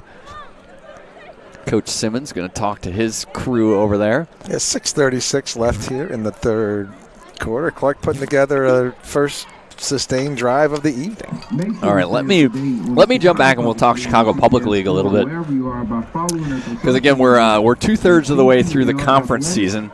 So I quickly rattled off those standings with Peyton, Kenwood, King, Morgan Park undefeated at the top. Now, the thing that's interesting, Peyton this week they play Kenwood, next week they play King. So there's not going to be somebody's not going to be undefeated there, and then they close out with Westinghouse. Kenwood, like you say, Peyton, but they also have Morgan Park on their schedule and Phillips. Then you have King. They've got to face 2 of the unbeatens, Morgan Park and Peyton, and then Lane, who has 1 loss. So King definitely has a monster schedule down the stretch. Morgan Park plays all undefeated teams, or actually Simeon has 1 loss. Sorry. So Morgan Park plays King, Kenwood, and Simeon. It's going to be a real shakeout in the next 2 weeks. Yeah, it really is. It really is. It's going to be a little bit of a demolition derby. Lane has Phillips, Westinghouse, and King. So they would be favored in 2 of those 3 games. And who knows, again, King, they've put up some numbers. So we'll have to see. I mean, they haven't played the top end of the Chicago Public League. They will over the next few weeks, and then we'll see what we have on hand. There's Taylor getting rushed, getting up the middle. Woo! Big country. 55. Hammering down Alex Ojewski, the senior. Nicely done. Again, good outside pressure. I think you had the truth and Logan Lopez pressuring Vaughn. He took off up the middle. He definitely is a mobile quarterback that can get some stuff going. But Ojewski, lurking, took care of business. So Ojewski, Logan Jones, Del Villar, the D line right now. Dolphins showing that 3 safety look right now. See if they stay in that. Lopez and Truth looking like they're coming, and they are, and there's Ojewski as well. But nice completion, but better tackle on the backside of that. That was Nevin Hinkle. 26, nice tackle. So Hinkle cleaned it up, coming from one of those safety positions. Oh, there we have the moon. You get a moonshot in already, Remy? Oh, I'm way behind this. Look at that. That's pretty cool. Yeah. That is pretty cool. That is a waning gibbous if I've ever seen one.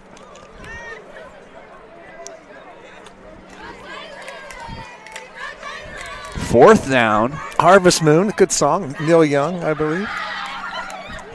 I don't know. Can you sing it? Neil Young, I mean. On this harvest moon. It's getting kind of kind of romantic out here, maybe on this. So maybe sentimental. There aren't many people around us up here, Jack.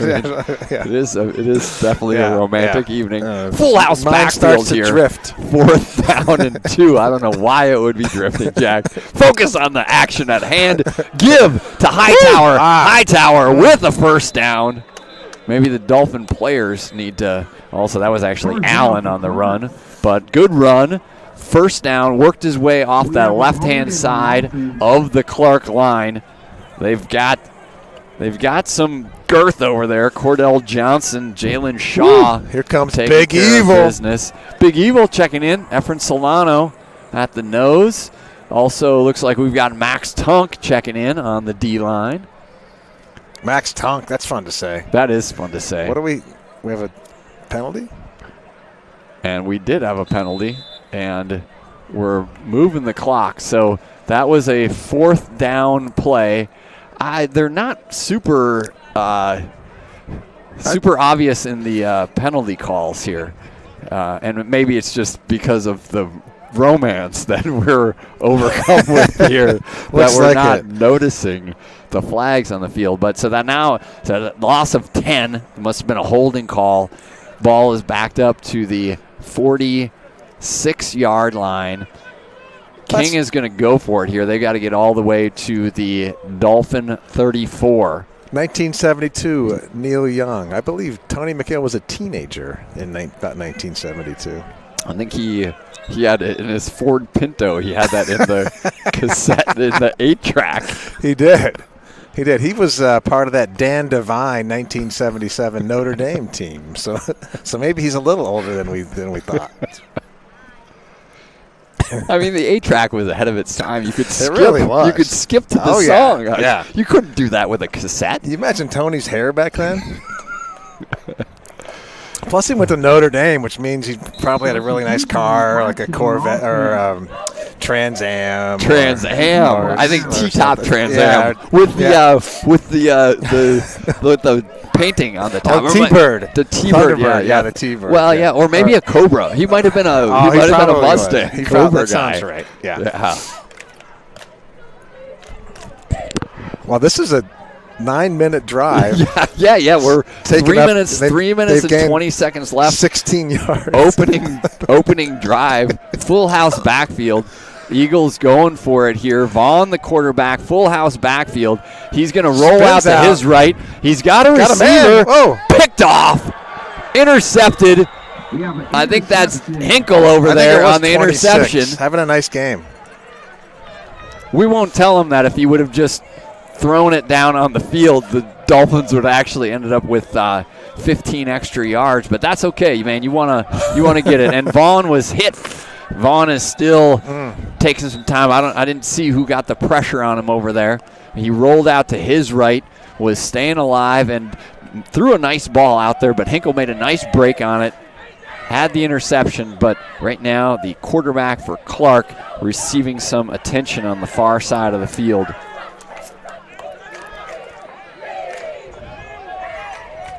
A few other things that, again, I love talking to Zaid Abdul Amin at halftime. Solid. Hearing his story. Again, a guy who grew up in Chicago, played at Lake Forest Academy, went to Duke, was a starter there, got a Fulbright scholarship. I mean, he was. I think I was working to try to pull some of those things out, but man, I wanted to. He's got a great story. I actually caught up and talked to his wife after the JV game. She was. I think Mason was over. He played Northside football, so he played in one of the youth programs there, and he had played with a bunch of the Ignatius guys that were there watching their girls flag football team. So I caught up with her a bit. They've got 4 kids, so I was giving him a hard time because I think all of them, I would guess, are solid athletes. So we'd love to have them all come to Whitney Young, but obviously that choice is everybody's. On their own, and everybody has a different path. But we've definitely seen, again, we kind of rattled off some of the siblings, Nick Dale, Alex Dale, Jacob and Josh Wildermuth, the Barsma brothers. I'm not sure I said that, but Miles and his brother Brian. Big play. His brother says his nickname's Bigger Play. Sheldon Williams, Z receiver. wrestled down after a couple. Bigger play? His brother's bigger play, Barsma. Yeah, so Brian Bardsma was part of that team 22 season, right? The team with the 1 2/3 yeah, seniors. Yep. So it was Alex Dale as a senior and Jacob Mraz, who we were talking about a couple weeks ago with his storied final game touchdown. And then Brian Bardsma was a punter, kicker, defensive back on that team. But I think the soccer coach, he also played soccer, was not happy with him doing all those things. That's Maxwell Warner trying to get going. Hammered down. Had about 900 pounds of beef that he took with him on that play. Players. Cordell Johnson taking care of some of that. Half of that total. Mixing in some play with Chase Green, 10, in at flanker. Jacob Oldermuth in at tight end. So mixing in some new names here. All right, Bardsma still in. Looks like Ben Miller, 56 on his uniform, 36 on his ACT, is still holding down that right tackle spot. He has been in that lineup consistently. Conrad, Warner next to him, 3 receivers to his right. 1 to the top. He's looking to the top. He's looking to Warner. Warner getting to the corner. Warner on the run. That's the corner. Warner. Oh, there's that sprinting cut back. Blockers. Warner to the end zone. The chosen one. Touchdown. Wow. Nicely done. Great downfield blocks for the Dolphins. Warner, you saw the speed. Woo. Then he had to make a cut back to the middle into the end zone. Touchdown, Dolphins. Would you call that a screen pass or a wheel swing? route? I call it a swing. I think it's I'm going to go with swing. Yeah. Because a wheel is when you're downfield a little bit more. Yeah. And a screen, maybe a screen. I think that's kind of like a swing pass to the flat. But what the heck do I know? The running back in the passing game, it always works. It does work, and I mean, again, he took care of one, and I think that was maybe Bardsma out there with the block, really sustained that block all the way downfield. Luze on for the extra point. This time they actually have to blow it dead for the offsides. That was they just ignored that on the last one. They ignored that the last time. Luze still hammered it home. Dolphins going to get a yard on this as they push the ball up to the 1, but kicking team's going to stay out there, and I like that call too.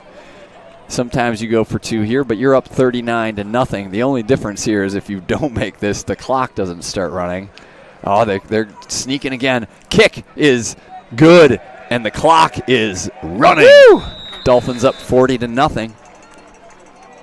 Yeah, some of us have a road trips going. I believe some people are driving to Penn State to Happy Valley. That'd be a long road trip. If you leave right now, you might make kickoff.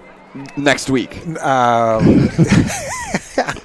Who's driving out there? Yeah, a couple of my kids have mentioned, hey, Dad, I might go to Big Ten schools. I'm like, cool. And then they mentioned Penn State. And then it's a great school, a great campus. Have you been there? I have. It's beautiful. Yeah. Oh, it's amazing. It takes, I think, a month. You have to camp out. Well, I'll tell you, so I worked for the athletic department at Northwestern. And the non-rev sports, so I worked for the baseball team. A lot of fun. Mark Loretta was on that team. Loretta had a long major league career. But we had to fly into Baltimore and then drive to Happy Valley. Yeah. And it was graduation weekend, so we had to stay like an hour and a half away because nothing is up there. But absolutely phenomenal campus, beautiful. Had a lot of fun. There's Bardsma. It is a beautiful hammering place. It down. Picked up at the 15. Nice tackle. Bardsma in on that tackle again, and I think that was Pantoja. Ball carrier still going backfield.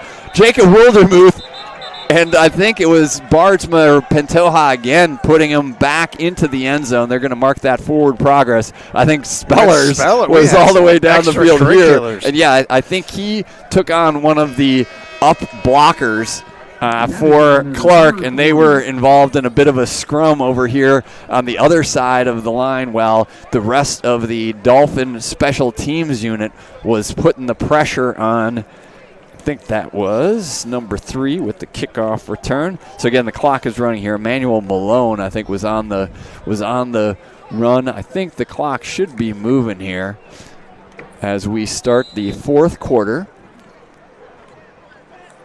I guess we've got to walk down to the other end. Unsportsmanlike. Maybe they ended up. Did they end up flagging spellers for what was going on back here? I don't know. Again, I feel like these guys are working with invisible flags or something like that tonight. The ball was still down at the 10. I don't know how we get out to negative 45 yard line. We'll see where they're going to mark this. And they're walking that direction. We're going to kick again?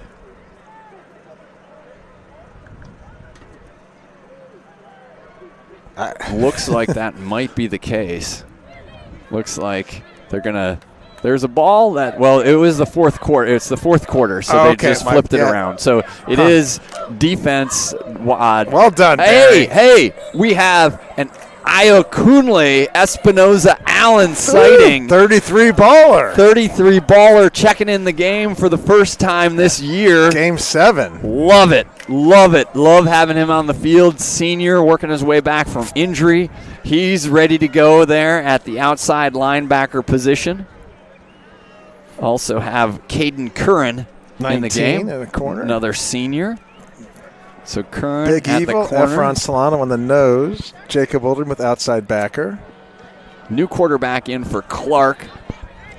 Jameer Spencer on the tackle. I think that was Allen on the carry. Actually, Hightower on the carry. 54 getting some good reps. Yep. Adrian Del Villar. Senior, 5'10", 185. So Curran in. Kendall Lynham in, I think, at the other corner. Sheldon Williams still starting safety, still in there. I think, who's our other? I think Pantoja is in at the other safety slot. It is 8. Made a nice special teams tackle tonight. New quarterback in the game for Clark. It's number 5, Yamil Brady from the Brady bunch. Give to Hightower. Hightower, ball is out. Nice. Ball is big man, rumbling, stumbling, just took it right out of his arms. It was Hightower. Let's see who ended up with the ball.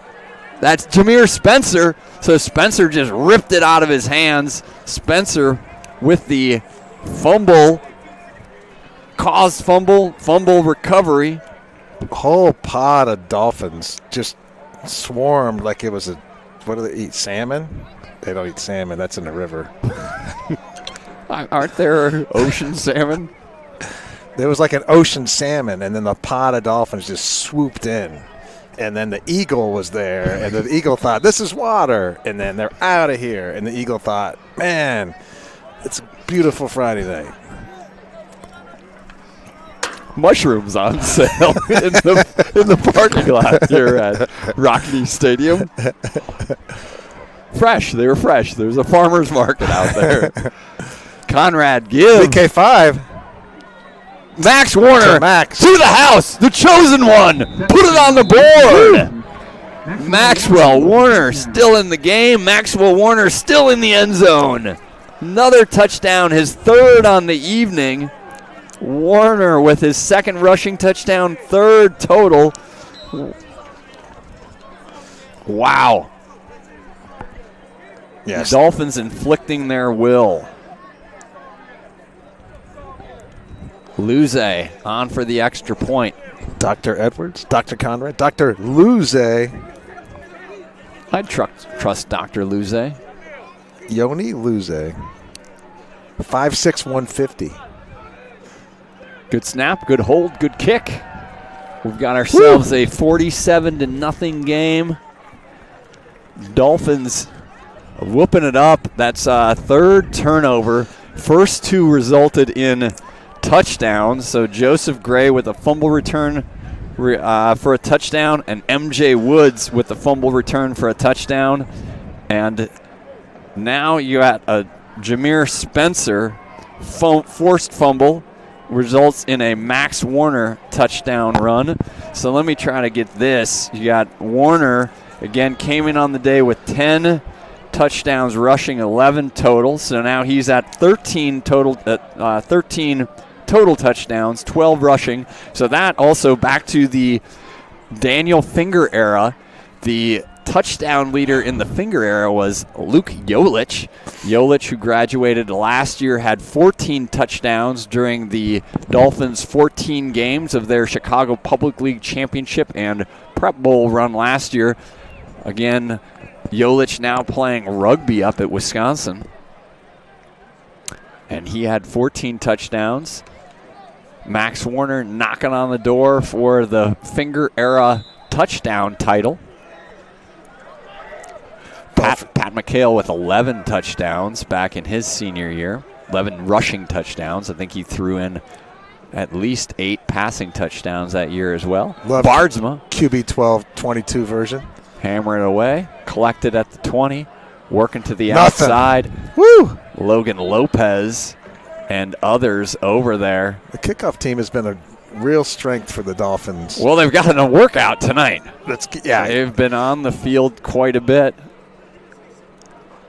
If you're on kickoff return and only kickoff return on this team, it might be tough to stay loose. Kickoff return team. Yes. Kickoff return team has, they've gotten the field at once. 33. Baller. So great to see him out there. Yep. Ikunle Allen Espinosa Allen. That's right. We had it. Yeah. Espinosa Allen. That's right. I said it right the first couple times. Then I messed it up. Hey, we got somebody else new in, number 62. Number 62 is Angel Rodriguez, or Angel Rodriguez. Or Angel Rodriguez. He got a couple reps last week. Yep. Also looks like, do we have 6? Leo Gaeta out there? I think Leo is out there, number 98. Alex Estrella in at in a safety. All kinds of fun names to say. Absolutely. Baba Nefasimi Opadele. That's good. He's not here. Where's Baba? He's at I think he's at Florida A&M. Baba, you on the call tonight? You might be out. You might be out and about. I bet he is. There's the inside give. Nothing doing there for Kyan Foreman. Some new Dolphins checking in. Dinger checking out. Gaeta checking out. Wildermuth checking out. 5 minutes, 40 and counting. Graham Sheldon in the game. 12. We're just talking about 12. Pat McHale, Bennett Newman, number 12 at QB. Von Conrad rocked it for a couple season, last season, and then went to the VK5. So Graham Sheldon in at linebacker next to Jameer Spencer, who forced and recovered that fumble last series. Happy running, to be heading out to 5:11 left. Champaign, Illinois, the 100-year anniversary of Red Grange beating the Buckeyes. There's a give. There's a good run.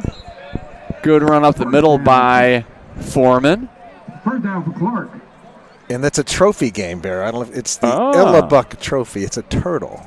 They bet a live turtle, and Red Grange and the Illini won the turtle, took it back to Champaign. A year later, the turtle was dead. What? It's a controversy. Now it's a wooden turtle that they exchanged the turtle at the thing about turtles, if they hadn't killed the thing, it probably would still be alive. They didn't know. It was a fraternity in Illinois. Rumors are it died in a gin-soaked tub in the fraternity, but no one really knows. Then they ate it. Wow. Woo! Coming up. Run right up the middle. First down, Clark. I just want to say that no animals were harmed in the recording of this broadcast. They were not. It's still quite controversial. And the Illinois fraternity guys didn't want the turtle. In fact, they sent a telegram back to Columbus asking if the loser of the game could take the turtle next year, because they really didn't. They had a hard time with it. That's 44 in the game. Tim Edwards on defense.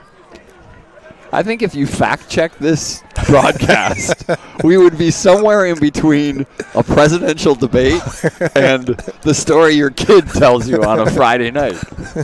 Right in there. Yeah. Give up the middle. That's Allen. Allen to the outside. There's Curran with the tackle. First down, Clark. So first down for Clark. 97. I don't have that number. I think that was that 67? Was that Maxwell Tunk? Or it was 97. You're right. You're right. You're right. I'm wrong. 97 is Cole Esquivel. Okay, nice. I did not have him on my roster. Esquivel? I'd go with Esquivel.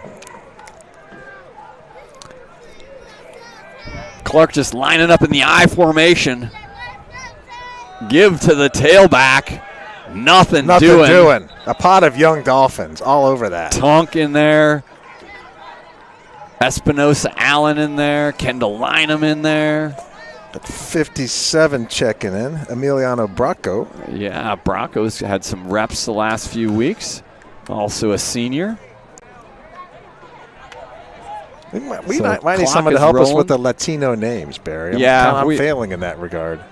We're giving it our best shot, though. Yeah, that's yep. I would agree that we're giving it our best shot, which is a shot. It's a shot. It is our best. It's not very good, but it is what it is, and we're going to do our best. 2 minutes and counting, the fourth quarter. Motion man. Give to the motion man. Nothing. Tim Edwards stands him up. No way. Flag comes out.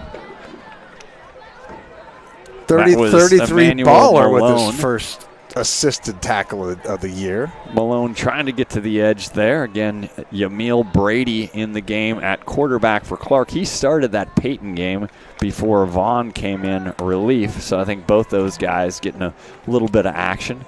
I think Clark's schedule, I didn't look.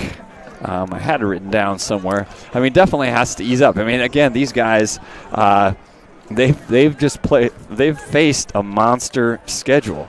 The Dolphins have not faced a monster schedule, which is one of the things that I think still kind of from the media, the Sun-Times.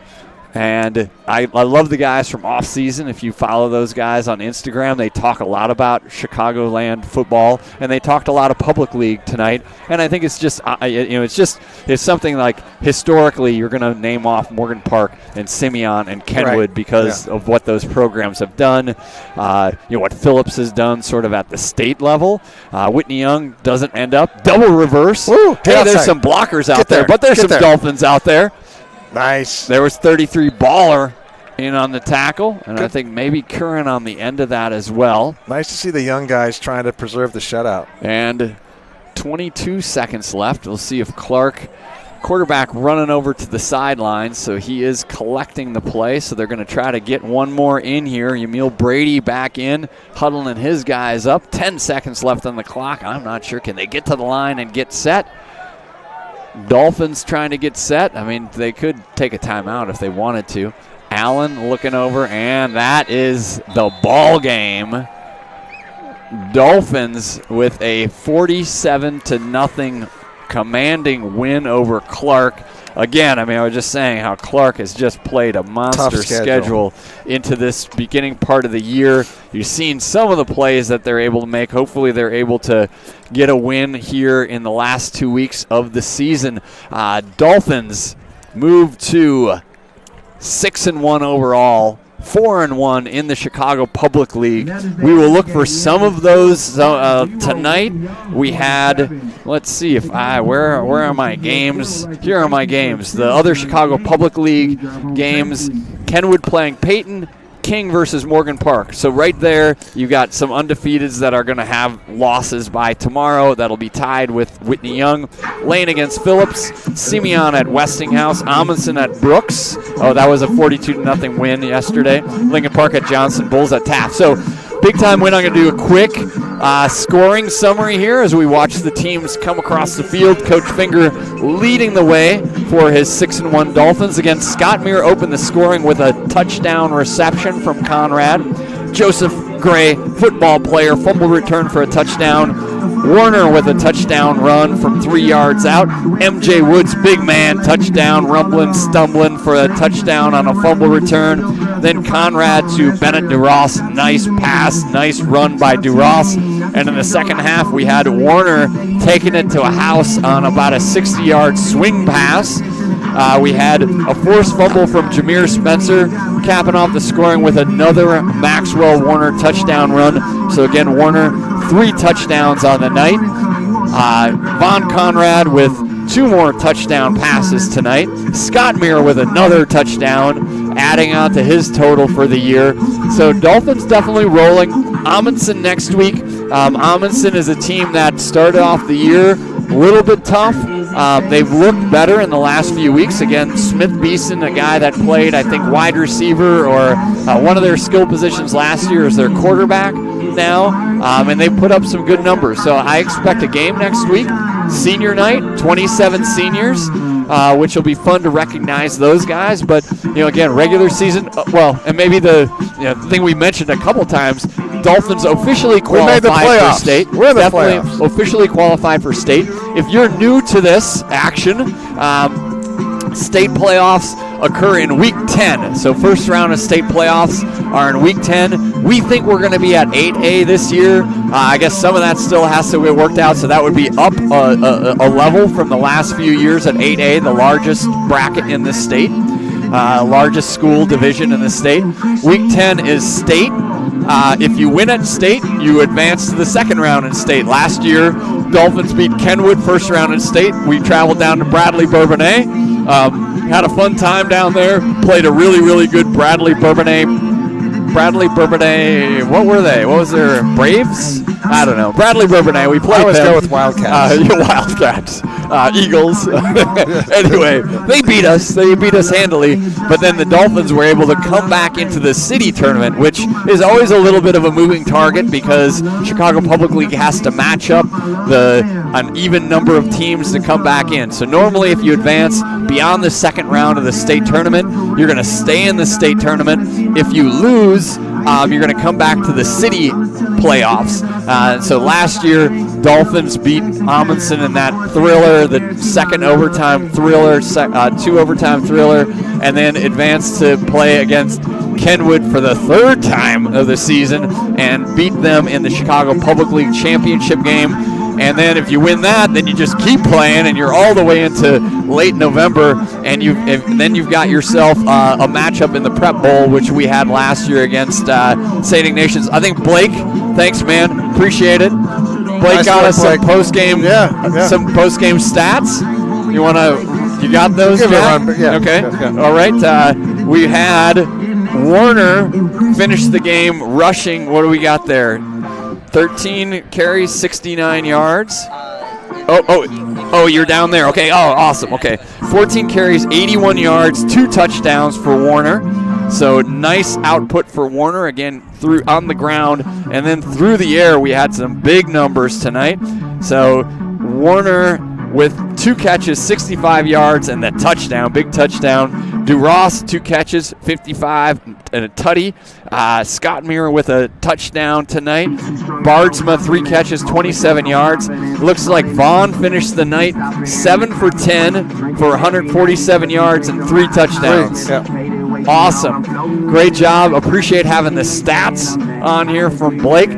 Jack, appreciate having you around. I keep forgetting to do our thank yous at the end. Remy Vaudel on camera. We thank Remy for all the good work that he does. Want to thank Tony McHale, our executive producer. We give Tony a lot of grief on air, but the reality is Tony does the stats during the week. He gets the entire live stream set up. He's been setting up the live stream for Zaid Abdul Amin to do the JV games, and he puts up with us, and he entertains us. He's the godfather, Tony McHale, so we thank him. Thank Coach Dan Finger. Again, I'm glad that Zaid Abdul Amin was telling about this program and what it means to all of us in Dolphins Nation and what Coach Dan Finger does every week. Our thanks to Athletic Director Chris Cassidy and to Principal Ricky Harris. We are saying good night. Jack Wildermuth, thanks for the call. Good luck on your drive down to Champaign right now. We had the Fins up tonight. in the 47 to nothing win for the Dolphins over Clark. We'll see you next week, same time, same channel.